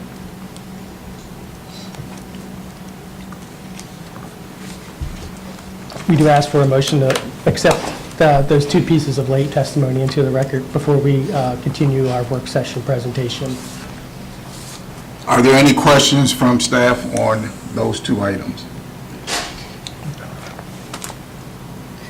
You all will need, someone will need to make a motion to either admit or not admit the late testimony that is up on this, that is on the screen for your consideration at this time. If you don't admit it, you can't consider it in your your adoption of the plan. So staff's recommending that you do admit the testimony. That's a statement. Yes. Mr. Chair, I move that we adopt or accept the late testimony for the 2 late submissions, one T1 Brittany Drakeford and T2 Andrew T. Shelley. Mr. Chair, I second. It's been properly moved and second. I will call the roll. Vice Chair Giraldo. I vote aye. Commissioner Okoye. Aye. Commissioner Jenkins. I vote aye. Commissioner Matthews. I vote aye. And I vote aye as well. You all may proceed. Thank you. And now I'll pass it over to Elena. Next slide, please. Okay, so this is one of the key community issues, and this can be found on page 9. It's item B1 in your analysis of testimony document. So the team received 4 pieces of testimony from residents of the Rolling Ridge neighborhood who are concerned about the change in zoning from residential single-family, RSF 65, to local transit-oriented edge, LTOE, which is zoning change 38 in the sectional map amendment. This single-family detached housing neighborhood is located directly to the south of the Addison Road Seat Pleasant Metro Station. As you can see In the bottom left image, the rendering for this station area shows this as a mix of multifamily and townhouse units, where additional density immediately surrounding the station could bolster transit usage and access and diversify housing options. In their testimony, the residents generally indicated support for increased development near the metro station. However, they have concerns that the zoning change could render their existing single-family homes as non-conforming and how the pressure for redevelopment could lead to displacement. We understood their reaction to not seeing their homes in the rendering and felt like we needed to have a conversation with them. So our team reached out to schedule a time to discuss their concerns and answers, and we met with them and their neighbors, about 25 people, at a virtual meeting on the evening of Monday, May 11th. During this meeting, we tried to dispel any misconceptions, explaining that no one would come to take their property or force them to move. We also fielded questions about the planning process and community notifications, property tax and code enforcement, and parking requirements. Despite our efforts to address these concerns during the meeting, we still believe there may be misunderstandings about the proposed change. Ultimately, the team has decided to move forward with the zoning change to LTOE, given the proximity to the metro station. The sector plan is a long-range policy document that provides general guidance for growth over time, and the accompanying SMA may recommend zoning changes that allow additional development options in the future, but there are currently no redevelopment proposals affecting the Rolling Ridge neighborhood now. The conceptual urban design visualizations included in the plan are also visionary in nature and only show one option of what this area could look like. The sector plan also carries forward the 2014 Plan 2035 when Addison Road Seat Pleasant Center was designated. So the rezoning of these properties that fall within the center boundary carries forward county goals and plans. The sector plan recognizes that residents may continue to enjoy their homes and maintain and make improvements for as long as they choose to reside there. Nothing in the plan requires homeowners to sell, redevelop, or change how they use their properties. The plan prioritizes concentrating growth near metro stations, vacant land, and underutilized commercial areas, while preserving established residential neighborhoods and supporting residents' ability to comfortably age in place and remain part of the community over time. So we'd like to ask the board if you're in agreement with the zoning change, or if there's any additional discussion you would need on this. No. Next slide. So now we'll move on to staff's recommended changes to plan policies and strategies based on testimony. Next slide. So based on public testimony and staff review, recommended changes are proposed for several plan elements, including land use, economic prosperity, transportation and mobility, housing and neighborhoods, community, heritage, culture and design, and healthy communities. And although we received testimony related to the natural environment and public facilities elements, no recommended changes to plan text are being proposed in those chapters. Next slide.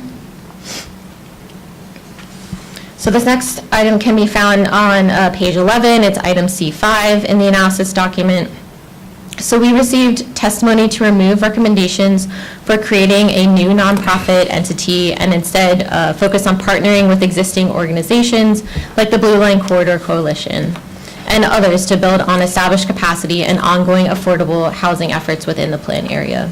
So staff is in agreement, and since the Blue Line Corridor Coalition was created late in the sector plan drafting process, we can now revise Land Use LU Strategy 5.4 and Housing and Neighborhoods Policy HN3 to clarify and formalize the coalition's role as a key entity leading coordination and implementation in the corridor area alongside other partners. I'd like to ask if there's any more discussion you need on this item before we move on. You may continue. All right, next slide, please. This can also be, this is found on page 19. It's item G2 of the analysis document, and this is very similar to the previous slide. The team is also proposing to add a reference to the Blue Line Corridor Coalition in the Community Heritage Culture and Design Strategy, HD 3.14, to act as a business improvement association for the corridor. Any additional discussion on this one? No. Okay, next slide. So this can be found on page 10. It is item C4, the analysis document. So back to the land use chapter, we received a request from the team, the football team representatives, which we've been working with throughout the project, to revise the Northwest Stadium property section to preserve development flexibility and support comprehensive redevelopment. So this request also looked at inclusion of language recognizing the compatibility of the adjacent gray lot property, which is outside of the sector plan area, but it's owned by the same entity as the stadium and is planned for mixed-use development under the Landover Gateway Sector Plan. So staff is in agreement and recommends adding strategy LU 15.5 to encourage complementary and mutually supportive outcomes among the gray lot property and the Northwest Stadium, so that redevelopment of both sites can be planned in a coordinated and comprehensive mixed-use manner rather than independently. Any questions or discussion on this one? Great. Next slide.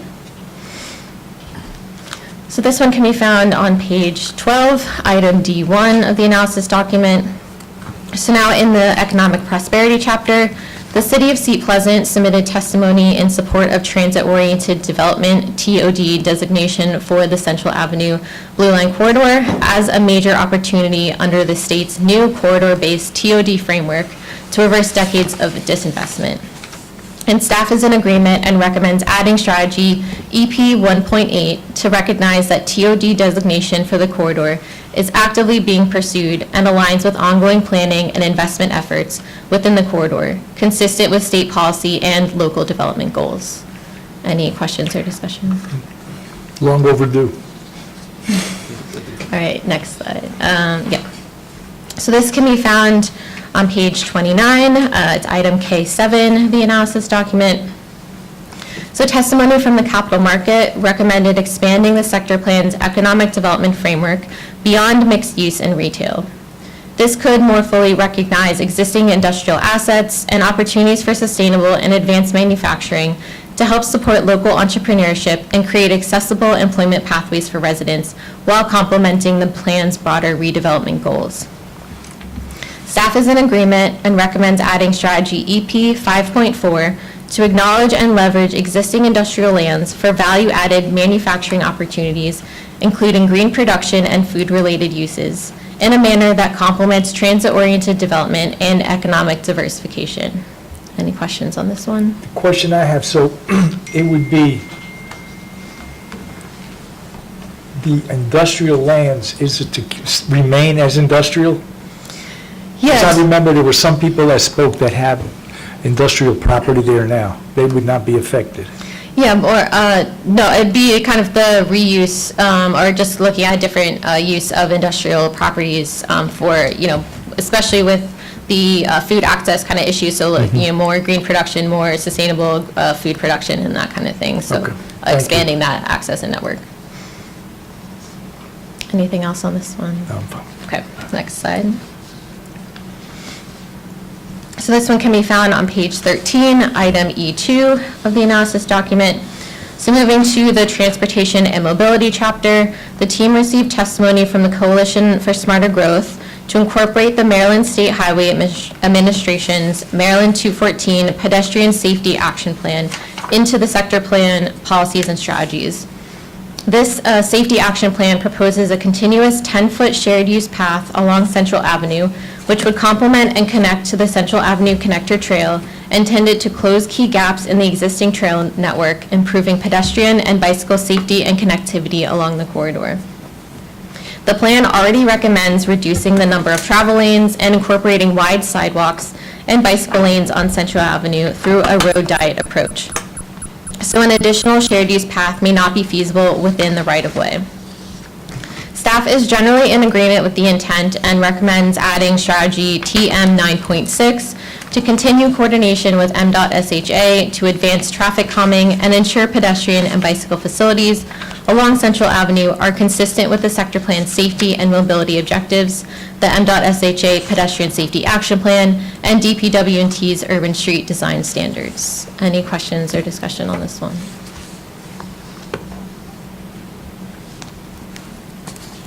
No, nothing? No. Okay, great.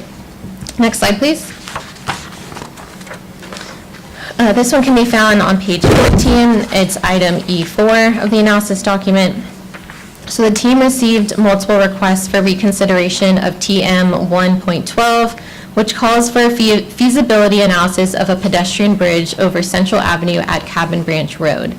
This intersection is just down the street from the entrance to Central High School, which is shown with the graduation cap symbol on the map.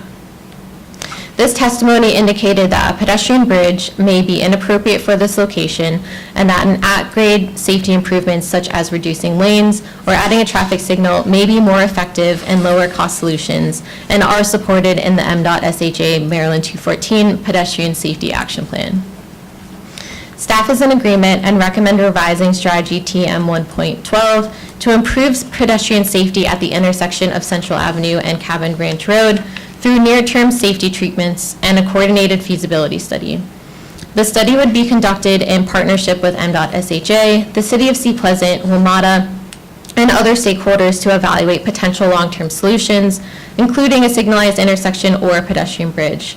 This approach recognizes near-term at-grade safety improvement options, while also acknowledging the City of Sea Pleasant's proposal for the pedestrian bridge and providing a structured process to assess longer-term options. Any questions or discussion on this? I have a question, but it is not regarding this particular slide. It was the slide prior around like the sidewalks and separated bike lanes. Just want to get a sense of like when you make those recommendations for certain areas, how you like come to that recommendation, and is this something that we should foresee like in for sort of future sector map changes and things like that? Yeah, so it's a lot of conversation with our, starting with our transportation section, of course, and then also DPWT and MDOT SHA, and having as many conversations with them as possible so that we understand what projects are in the works and upcoming and, future kind of priorities that they have. So that's, kind of how it starts, and that's, we had a lot of conversations even with, other community members and stakeholders and nonprofit, all different organizations and associations to figure out where the safety issues are and, other things we can look at for the plan. Thanks for clarifying. Sure. All right, so we're good on this one? Excellent, okay. All right, this can be found on page 15, item E10. So one piece of testimony indicated that recent developments along Addison Road have already been built with setbacks that anticipate a certain width right-of-way. So reducing the right-of-way now could create an inconsistent street edge.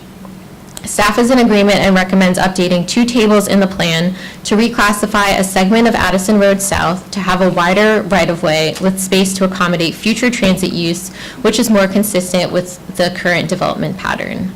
Any questions with this one? No. Okay. So next slide. This one can be found on page 31, item K14. So moving to the Community Heritage, Culture, and Design chapter, testimony from the Capital Market recommends strengthening the sector plan's cultural heritage policies by recognizing underrepresented histories to help ensure that future development honors community memory and integrates cultural preservation into long-term growth decisions. Staff recognize that the plan already includes a strategy to create a community archive of stories to encapsulate the history and culture of the corridor and incorporate themes into placemaking and design elements. Staff is in agreement to further add and revise strategies to investigate and recognize previously untold stories about additional individuals, families, and places that shape the Blue Line Corridor through continued community engagement to document historic and cultural resources and narratives. Any questions or discussion? Yes, question. How many cultural landmarks do you think are being protected? I don't know the number off the top of my head, but we do have a map in the Community Heritage, Culture, and Design chapter that shows all of the currently, state and county recognized historic properties and structures.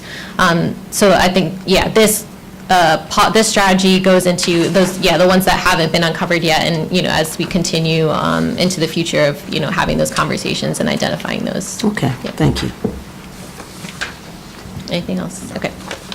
Next slide.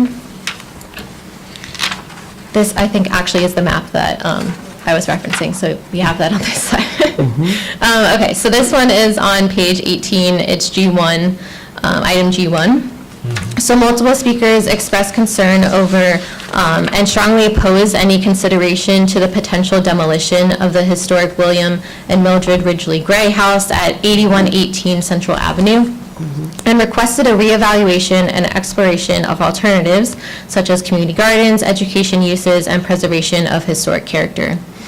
Staff is in agreement and recommends revising strategy HD 7.2 to consider adaptive reuse of the Gray residence as an integrated historic and cultural resource, encouraging art, cultural, interpretive, or museum uses that preserve the structure's visibility, historic integrity, and association with the Ridgely family as part of future development. This revision supports long-term preservation of the Gray residence's historic and cultural significance, while also allowing flexibility, including on-site integration or relocation, to ensure compatibility with redevelopment and continued public recognition of the property. Since putting together the backup items for this work session, the project team has had some additional discussion and realized a slight rewrite of the strategy would give Parks and Recreation a little more flexibility as owners of this property. This slight rewrite reads, explore adaptive reuse of the Gray residence as a significant historic and cultural resource. Consider reuse of the structure for art, cultural, interpretive, or museum purposes that highlight its historic association with the Ridgely family. Consider, if feasible, site planning approaches that retain the Gray residence as an integrated and visible element of future development, including incorporation of the structure into new construction or, where appropriate, relocation of the building in a manner that preserves its historic integrity.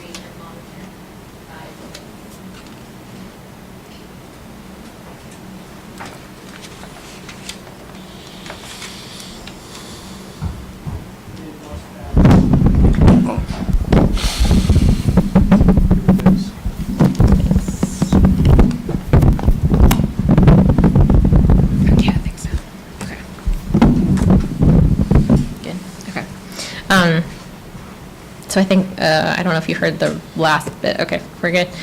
So we just wanted to see if you were in agreement with that slight change in language. And if so, we will incorporate this into the resolution of adoption for you to take action on in 2 weeks from now. Yes. Yes. All right, next slide. So this can be found on page 32, item K16 of the analysis document. So finally, in the Healthy Communities chapter, the capital market recommends that the sector plan more clearly elevate local food systems as a public health and economic development strategy by building on existing initiatives that expand food access and entrepreneurship and formalize ongoing food access engagement and analysis tools and partnerships to inform policy and planning decisions. Staff is in agreement and recommends adding strategy HC 1.8 to incorporate healthy food walk audits into the information gathering and partnership forming phase of establishing a strong local food network. The sector plan already includes strategies to expand farmers markets and mobile markets, form a community-supported agriculture program where one can buy shares of a local farm and receive some of their produce, and use vacant land for growing to improve food access. Staff recommend adding language to strategy HC 10.2 that recommends establishing a teaching farm north of the Morgan Boulevard Metro Station to indicate that this facility could function similar to the Urban Farm Incubator at Watkins Regional Park, providing support and training for beginning farmers by demonstrating best practices. Any questions on that?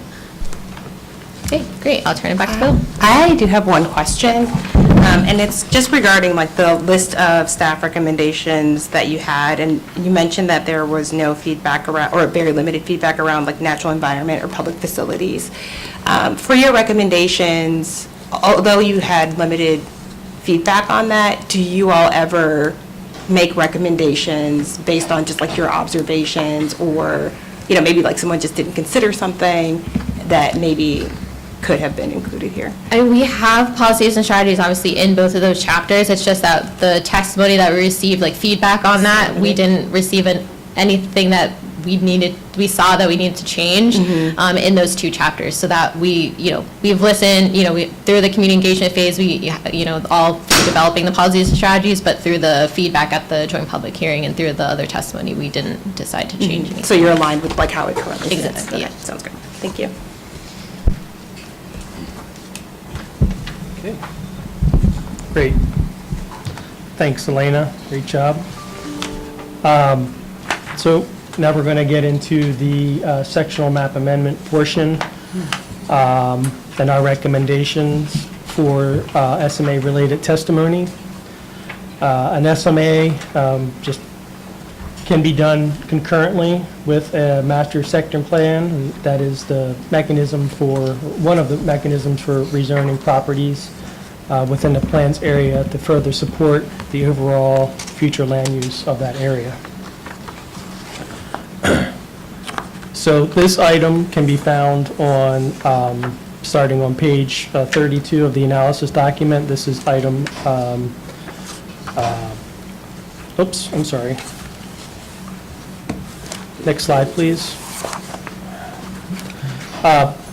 This item on page 25, it's I-8 and I-10, relates to zoning change 2 and includes a request to rezone the properties at 51 Ritchie Road and 106 West Hampton Avenue from LTOE and RTLE to the IE zone.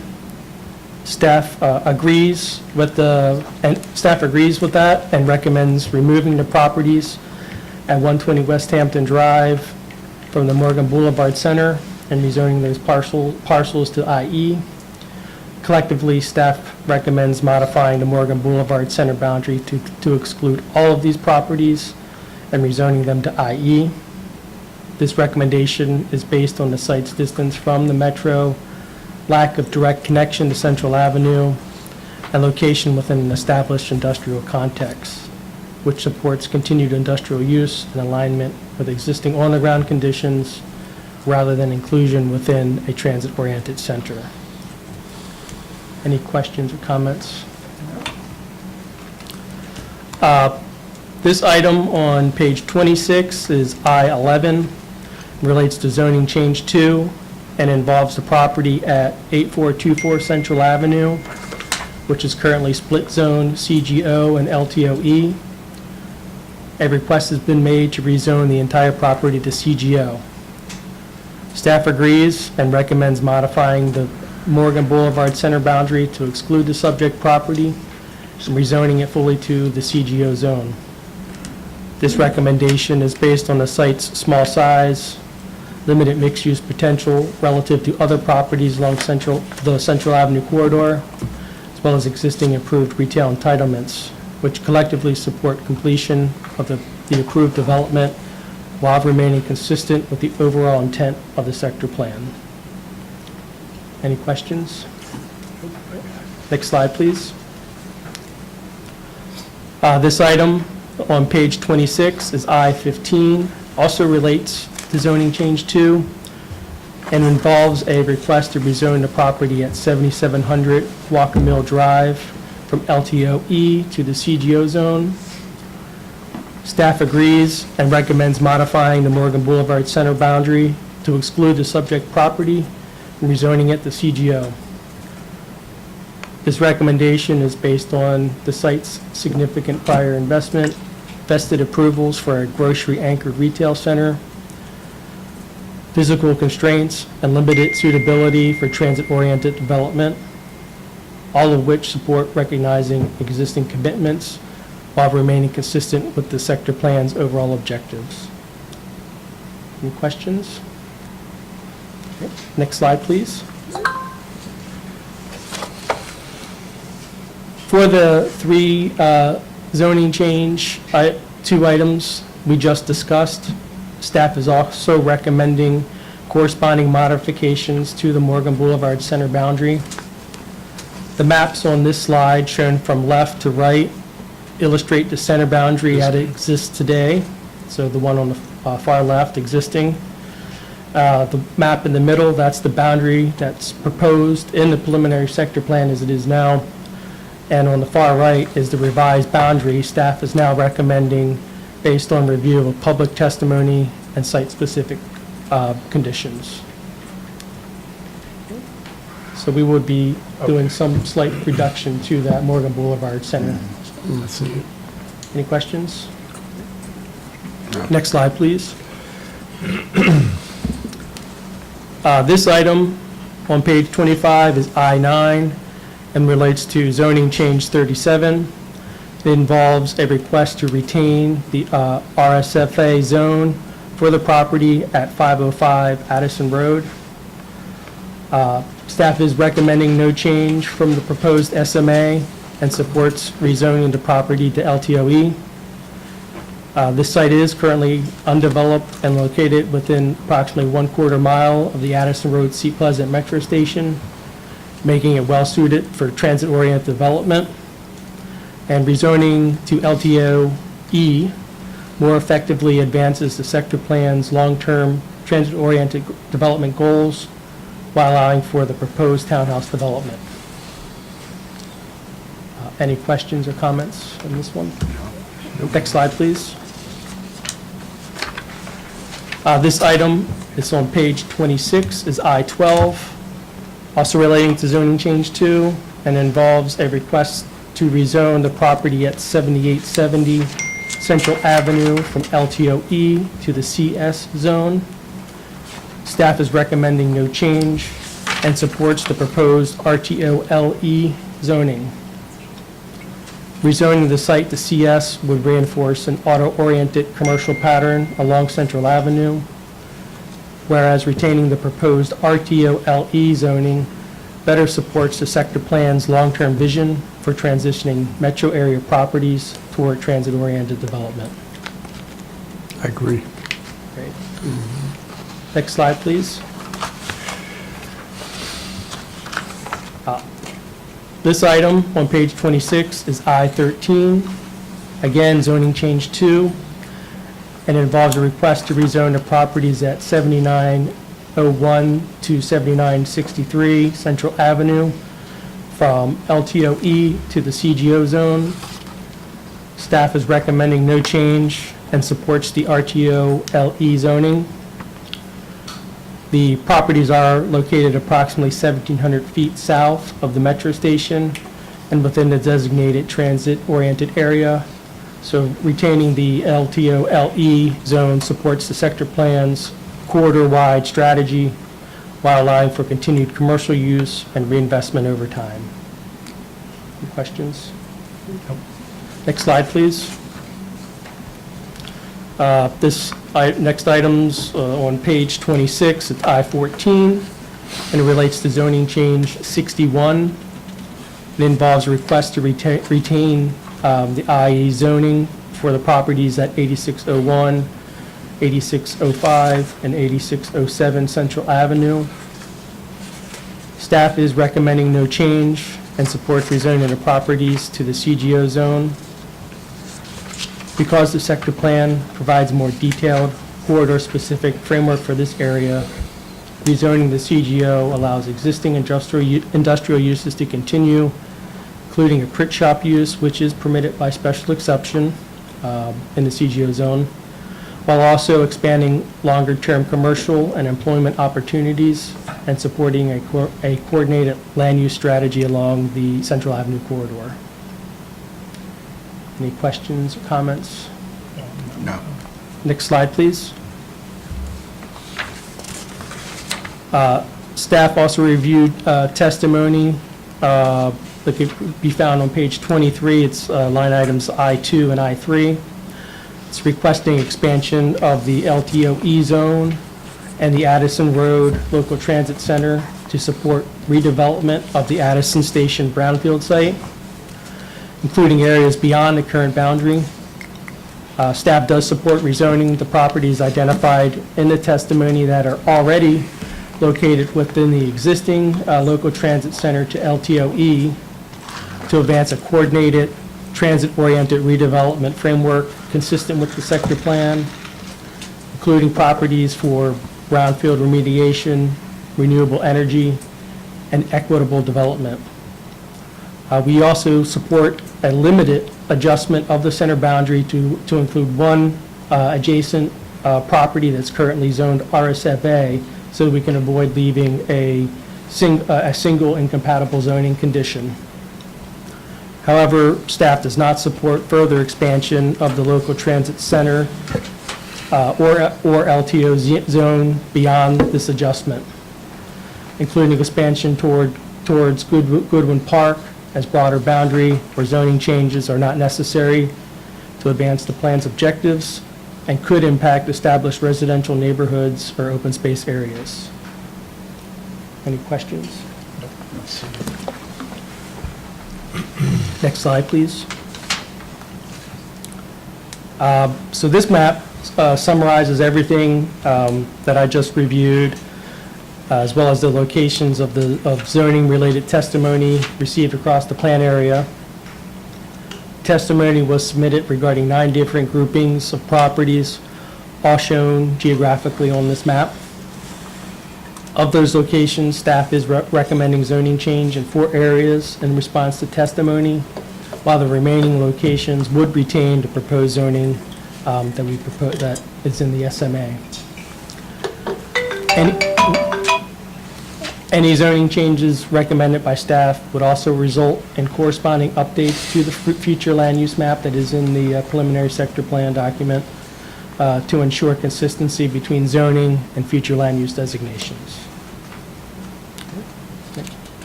Any questions? Next slide, please.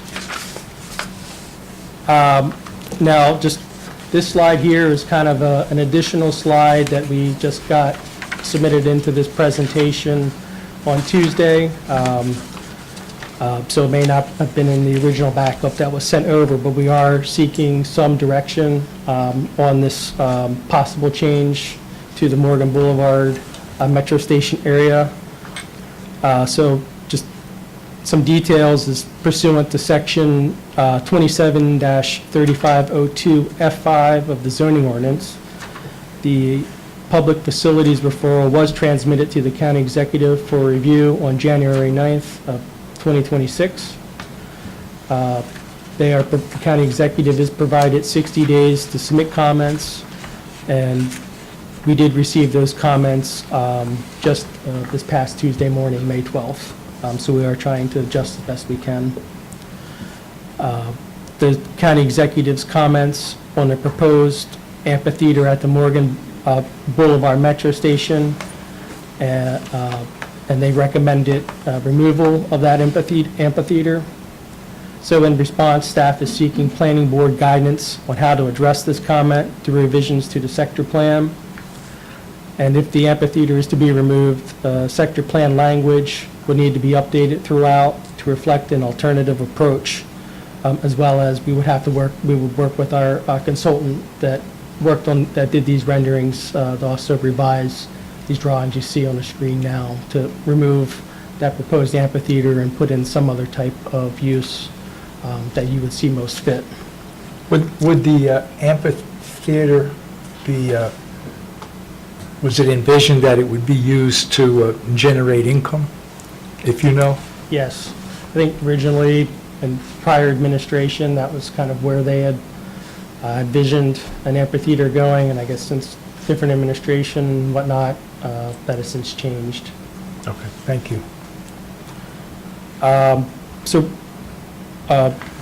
One potential alternative that was provided in the comments from the county executive would be an enhanced public plaza that could include some elements such as flexible gathering space, seating, of course, landscaping, public art, as well as smaller scale programming.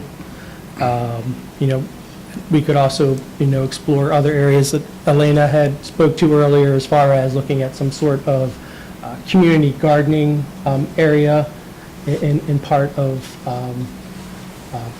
the area you see there in the red circle. So, kind of whatever direction you want to give us, we will take, work with it to revise anything relating to the amphitheater narrative-wise in the plan, as well as, again, working with our consultant to revise these drawings. And then all of that would then be put in item by item in the resolution of adoption for May 28th. Now, also understand that there has been conversation or interest of the Prince George's County School System or School Board going on that Morgan Boulevard property. Is that correct? Yes. And how does that play into the equation of what you all are presenting? Because I don't see that in none of your remarks or your comments. Well, Kier wants to speak to this one. Afternoon, for the record, Kier McCune, Supervisor in the Community Planning Division. When you look at the renderings, it doesn't identify any specific site location for the school board. That will be something they will do in terms of the actual siting of it, the engineering of it, and where that's going to be located. This is just a conceptual rendering that shows examples of densities, generally speaking, where the boulevard would go, and even actually the proposed amphitheater is a conceptual general location as to where that would go. What Mr. Skibinski is referring to in terms of the guidance that we received from the county executive, their letter noted that the amphitheater will now go in downtown Largo, and their comment was just to replace that with a plaza. So, in looking at the county executive's recommendation, did she mention or make referral to the school board at all? no, sir. Okay. No, sir. And so what the team is asking for is, since we just received this guidance basically Tuesday morning, a little bit of guidance in terms of how to craft language that we can come back with you on the 28th for inclusion into the resolution of adoption. And what the team is looking at is, if you can imagine the building just to the north, or just above the amphitheater, how that's shaped kind of like a U. We could have a potentially like a mixed-use building, and in between that little U could be some sort of plaza, maybe an iconic piece of art that would bring people to the plaza, maybe a water feature or something of that nature. But we're just looking for guidance, like, is that okay? Is that something that the board would support, that we can go back and over the next week craft some recommendations that would replace this amphitheater, that would be something that would draw people there for festivals, for farmers markets, even for small concerts and things of that nature, and be a community amenity. Okay. So the one to the north is a U what I see envisioning is that U being turned around so it faces the plaza. Yes, sir. And that would be just conceptual, just, just so we can give the public an idea of what type of use it would be and kind of how it would be situated and fit into this mixed-use environment. Obviously, none of these things are approved, and it's not going to look necessarily exactly like this, but this is just to give a concept of what the density would look like, just for people, because when you're working with the public, they don't know exactly what it's going to look like. So this is just an example of how that could fit in. So that's what we're looking for. So looking at that, does the sphere have to be? That's not the. Oh, it's not going to be there. Does the plaza should be in the middle? No, continue with your. No, should it be in the middle then, so that all of the buildings with the U would feed into the? We can absolutely do that, yeah. We will, based on the direction you give us, we will draft language, and then our consultant team will create a new rendering to show that. And again, it's nothing that a developer would have to adhere to exactly, but it's just to give a concept of what we would like to see as a community in that area. Yeah, because then I think if you did that, it would encourage more of the density around to be attracted to the plaza. Agreed, absolutely. Are there any other questions? Seeing none, thank you. Okay, and so just to be clear, we have your approval to move forward with that kind of concept with revisions, and we'll share those with you in advance of the 28th. It'll be in your backup packet, and that'll be placed temporarily into the resolution of adoption. Thank you. Thank you. Thank you. Great. Then I guess we'll move on to the next slide. So in conclusion, we'll just do another quick review of the current schedule. Next slide, please. So to, again, briefly recap, The joint public hearing was held on March 10th, 2026, with the record closing on March 25th. Today's work session focused on staff recommended changes informed by oral and written testimony received on the record. Planning board adoption and endorsement are now scheduled for May 28th. Following planning board action, we anticipate district council work session to occur in June or July, with final plan approval expected in July or September. Next slide, please. So this concludes our presentation for the planning board work session. Thank you again, Chairman Barnes and members of the planning board.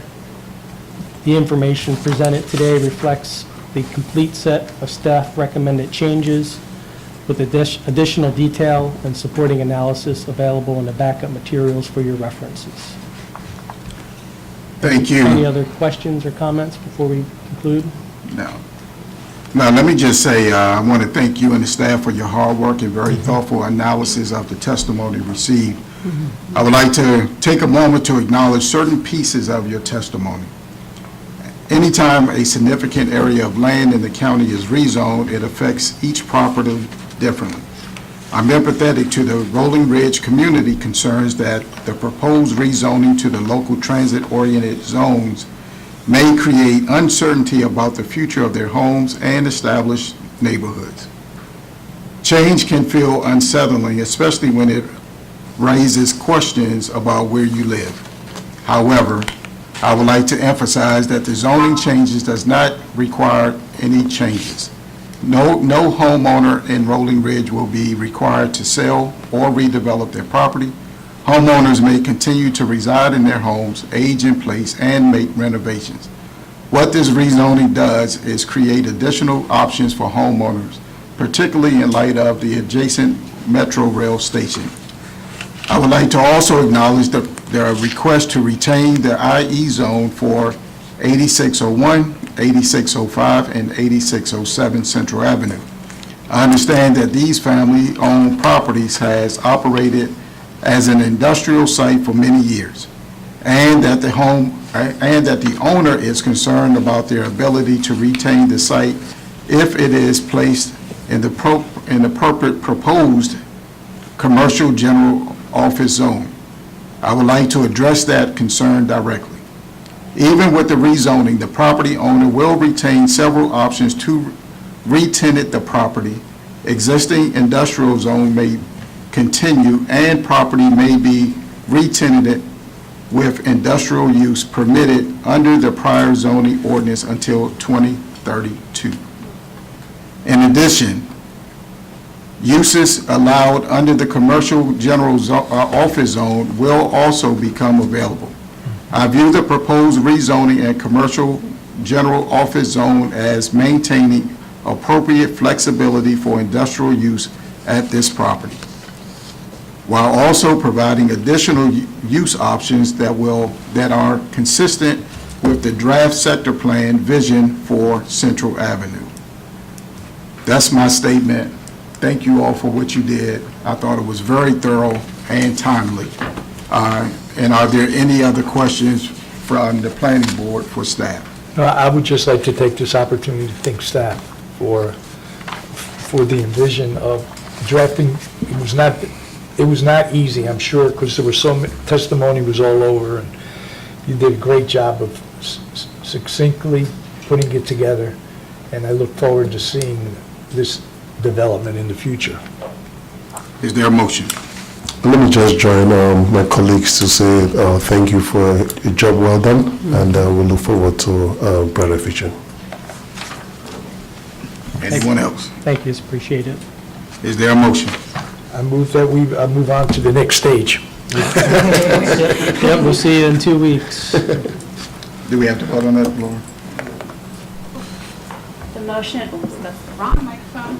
Too many buttons back here. Okay. The motion I believe staff would be looking for would be just to direct them to prepare, let me grab my notes.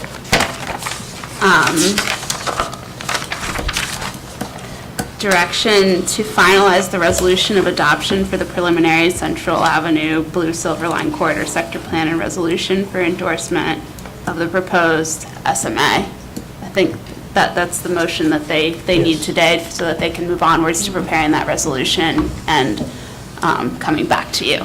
So I move that we direct the staff to finalize the resolution of adoption for the preliminary Central Avenue Blue Silver Line Sector Plan, resolution of endorsement of the proposed sectional map amendment, along with any comments that were made today by the board, to include that within the resolution.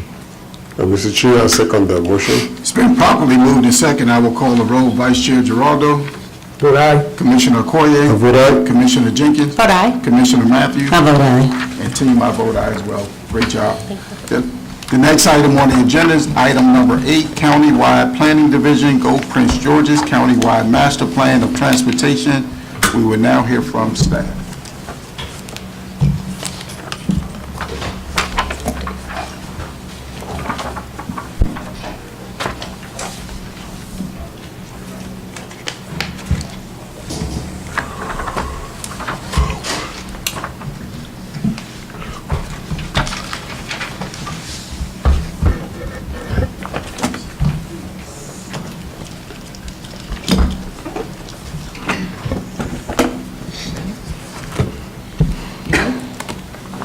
You may begin when you're ready.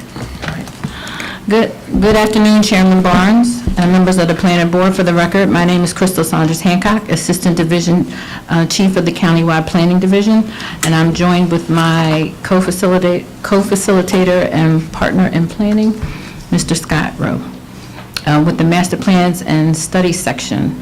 We are with you this afternoon to update you on the Go Prince George's, the proposed countywide master plan of transportation, and to seek your direction for how to move forward with this project. So next slide, please. This afternoon, we'll walk you through the legal requirements for you to adopt the county, for you to adopt and for the county council to approve the functional master plan like Go Prince George's. We'll explain the county council's directions to the planning department, when the plan was initiated, and then update you with the staff's analysis of the preliminary version of this plan that was released for the public for review in February of 2025, and our recommendations to you on the next steps. Next slide, please. Go Prince George's is a countywide functional master plan that implements the county's general plan, Plan 2035, and approved master plans and sector plans by consolidating recommendations for a comprehensive, efficient, sustainable transportation system that provides options and access to all Prince Georgians in one document. Next slide. The Prince George's County zoning ordinance contains specific requirements that a plan must meet before the county council, sitting as the district council, can approve the master or sector plan. A plan is required to conform to the principles of orderly and comprehensive planning, and the council must consider all factors relevant to protecting the public health, safety, and welfare. Next slide, please. The Prince George's County Council, sitting as the District Council, initiated Go Prince George's in its adoption of the County Council's Resolution CR 7921. A resolution of a plan initiation contains the following direction. Topics the master plan must address: goals, concepts, and guidelines that were previously approved by the Planning Board, a public participation program to ensure community involvement, and the project schedule. Next slide, please. Okay. In preparation of Go Prince George's, the preparation of Go Prince George's took place in two distinct phases. The plan began, as all plans do, with community and stakeholder engagement, research and analysis, and initial findings. In May 2023, we went to the County Council to provide an update and to identify what work remained to be done, and in February 2024, they granted us an extension to address specific topics that had not been fully addressed yet. Up through August 2024, the project team consisting of staff with consultant support drafted approximately 75% of the plan and was generally near schedule to deliver the staff draft master plan pursuant to Section 27-3502 of the zoning ordinance and CR 79-2021 by the winter of 2025. Next slide, please. In August 2024, staff were directed to essentially stop working on the staff draft of Go Prince George's and to prepare a different document called the 2025 Preliminary Plan. Ongoing analysis of critical transportation issues and coordination with partner agencies were terminated. Staff were redirected to stop drafting new maps, text, and graphics associated with the work underway. Several dozen pages of context and background information critical to understanding how the plan was developed was deleted. Also, entire sections of the plan, including recommendations specific to safety, connecting Prince George's to healthcare and healthy food, safe routes to school, and congestion mitigation were eliminated. Critical topics included, but not limited to, future transit rights-of-way, which was specifically the Southern Maryland Rapid Transit Project, the relationship between new developments and transportation facilities, congestion mitigation, along with major interstate and regional highways, transportation financing some were deleted. Meanwhile, an entire plan element on aviation, including recommendations for urban air mobility and other forms of aviation that were generally not permitted in Prince George's County due to national security considerations, were introduced. The 2025 preliminary plan of Go Prince George's included agency comments, and some that were contradicted to the purpose and goals of the plan were inserted without analysis or clarification. This incomplete document was released and then presented to all agencies as the de facto master plan of transportation. The public hearing for this document, traditionally held within 3 to 4 months of this plan's release, was delayed over the next year, over a year. Next slide, please. In January of this year, the department undertook a thorough review of this document. Next slide, please. Good afternoon, Chairman Barnes, members of the board. For the record, Scott Rowe with the Master Plans and Studies section. In our review in beginning of 2026, we looked at 4 main questions. Does the plan meet the code requirements for the council to approve a functional master plan? Does the plan meet the requirements of CR 79-2021? What corrections or clarifications may need to be made to bring it into conformance?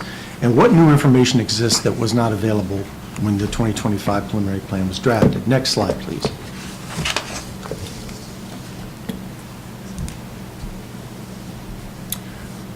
So first thing you looked at is, the orderly and comprehensive planning process, which is what we traditionally do. It's what happened for the Blue Silver Line Corridor Sector Plan. The department undertook such a process between 2021 and August 2024. But subsequent to that, several hundred recommendations were unilaterally deleted, relocated, or substantively revised. Recommendations on which actions should be prioritized so that agencies and stakeholders could implement the plan were deleted or omitted, and staff documented 453 errors or clarifications, which were submitted into the record of the joint public hearing. Many of these require substantive amendments to the plan that cannot be addressed through the planning board's adoption process because we did not receive any testimony on those topics. Next slide, please. As Ms. Saunders Hancock identified, this document omits most of the safety recommendations that were developed over a 4-year period to address what is obviously the most important thing we can address in a plan, public safety. Some of the topics that were omitted are here on the slide, and were mentioned previously. Next slide, please.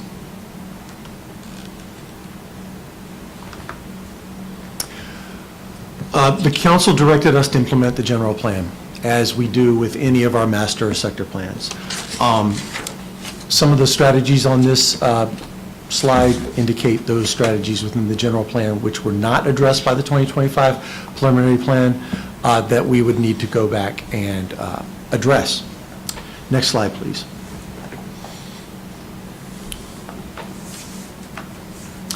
And these are some of the additional items that the project team evaluated over the 4-year process to develop the plan, that we prepared recommendations for, that were ultimately deleted or omitted from the substitute plan.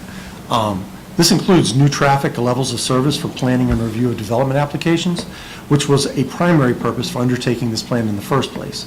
Next slide, please. County Council directed us to ensure, when we developed the plan, that the plan's recommendations were equitable and sustainable. Recommendations developed by the planning department to invest equitably throughout the county and to implement the county's climate action and hazard mitigation plans were deleted prior to public release of this document. Next slide, please.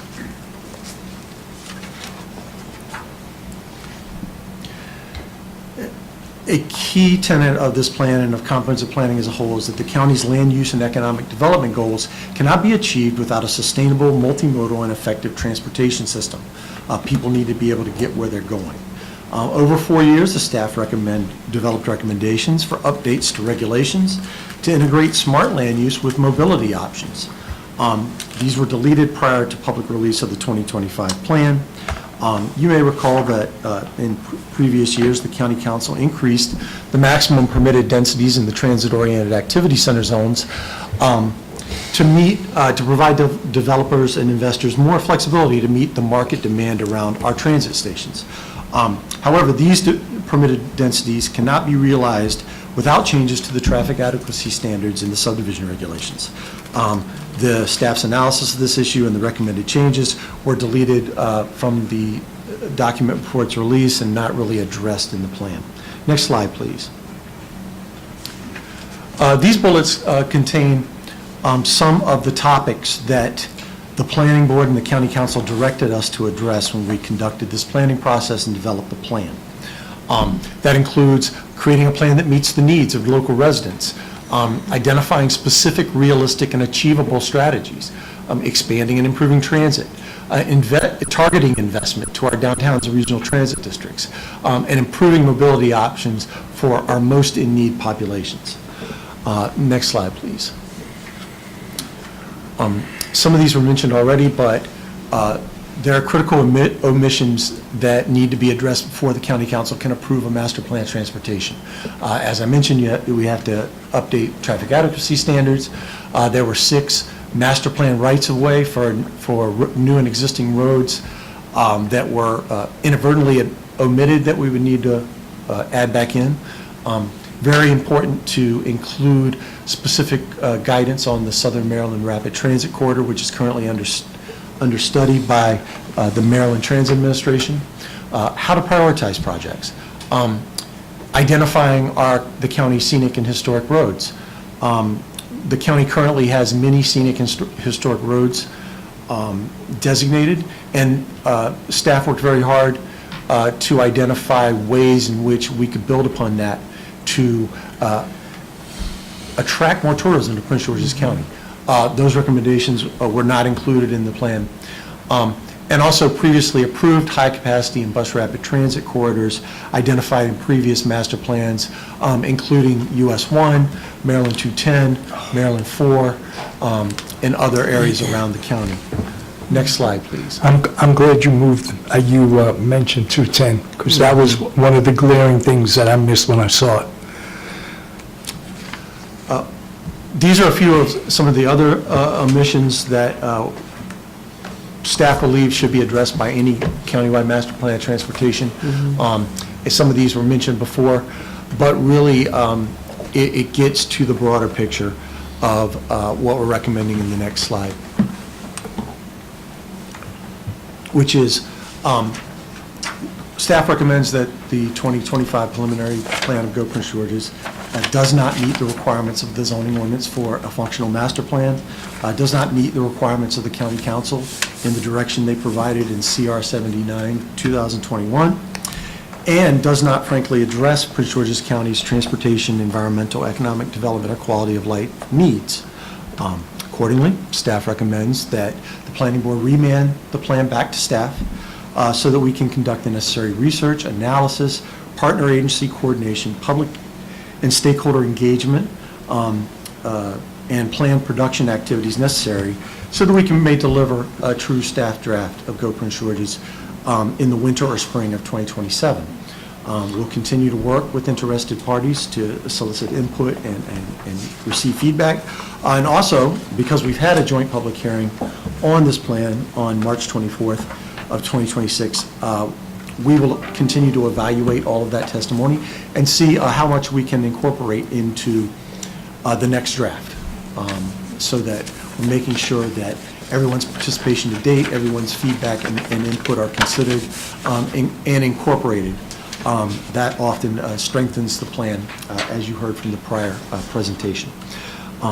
This concludes staff's presentation. We're happy to answer any questions you may have. Are there any questions from the planning board? Seeing none? So, Mr. Chair, I would move that we accept staff's recommendation and remand Go Prince George's 2025 preliminary plan to the planning department for further consideration. And please, if you guys can definitely consider the 210 corridor, which is only becoming more congested as a result of the growth of Charles County, as well as Route 5. So, Commissioner Geraldo, I think I mentioned to you before that the Maryland State Highway Administration is taking a look at, they're studying now, actually, the next intersection down from where they just did the last one. So they're looking at, I think it's Old Fort and Palmer. Yeah, Palmer Road. That's what I was thinking of. They're looking at that, as well as one of our community planning projects is included. It's also considering part of that, and then further south is a hospital. But there is a pedestrian and bicycle study that is being undertaken by the Maryland State Highway Administration along the 210, which is a separate corridor. So we can definitely follow up with them and then follow up with you on what's the status of the project. I think meetings are forthcoming. And something else, when you consider that in terms of the 210, what I think is needed, and again, this would probably be the state, is that they need a couple of pedestrian bridges, because it is so unsafe for anybody that lives, let's think about it, east of 210 to try to cross that highway on walking. Correct. Fair enough. Yep, thank you. Staff recommendations? I made it. I'm sorry. Okay, very good. Someone needs to second Okay. Commissioner Geraldo's motion. No, because you made it and maybe continue talking. Okay, well, Mr. Chair, I second the motion. So it's been properly moved in second. I will now call the roll. Vice Chair Giraldo. Vote aye. Commissioner Okoye. Aye. Commissioner Jenkins. Vote aye. Commissioner Matthews. I vote aye. And I vote aye as well. Great job. Last item on the agenda is item number 9. Ms. Jenkins. I move that we elect Billy Okoye as vice chair for Prince George's Planning Board. I second that. Before we vote, can you explain the reason of why you are seeking a change in vice chair? In accordance to our, rules and procedures, the vice chair serves at the pleasure of the board. And so, I think in my opinion, I would like to see a change there. And so that is my reasoning for it. Okay. Can you expound on that? I'm just trying to understand. Mr. Giraldo has been here for many years and has contributed to this board. He has been a constant professional in bringing subject matter expertise and knowledge to the board. I'm just trying to understand why the change immediate now when there has not been any discussion with me at all. I've stated my reasoning and happy to move to take a vote. Okay, I'm asking you again, can you explain your reasoning because I don't understand it? I've stated my reasoning, and so, yes, I've stated my reasoning.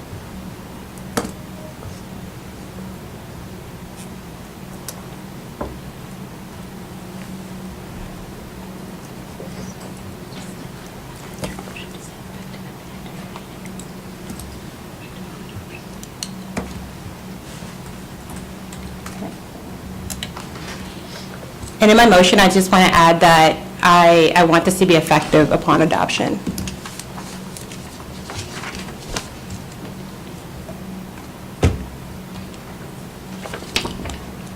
The seconder needs to. I second that. Yes, I'm sorry.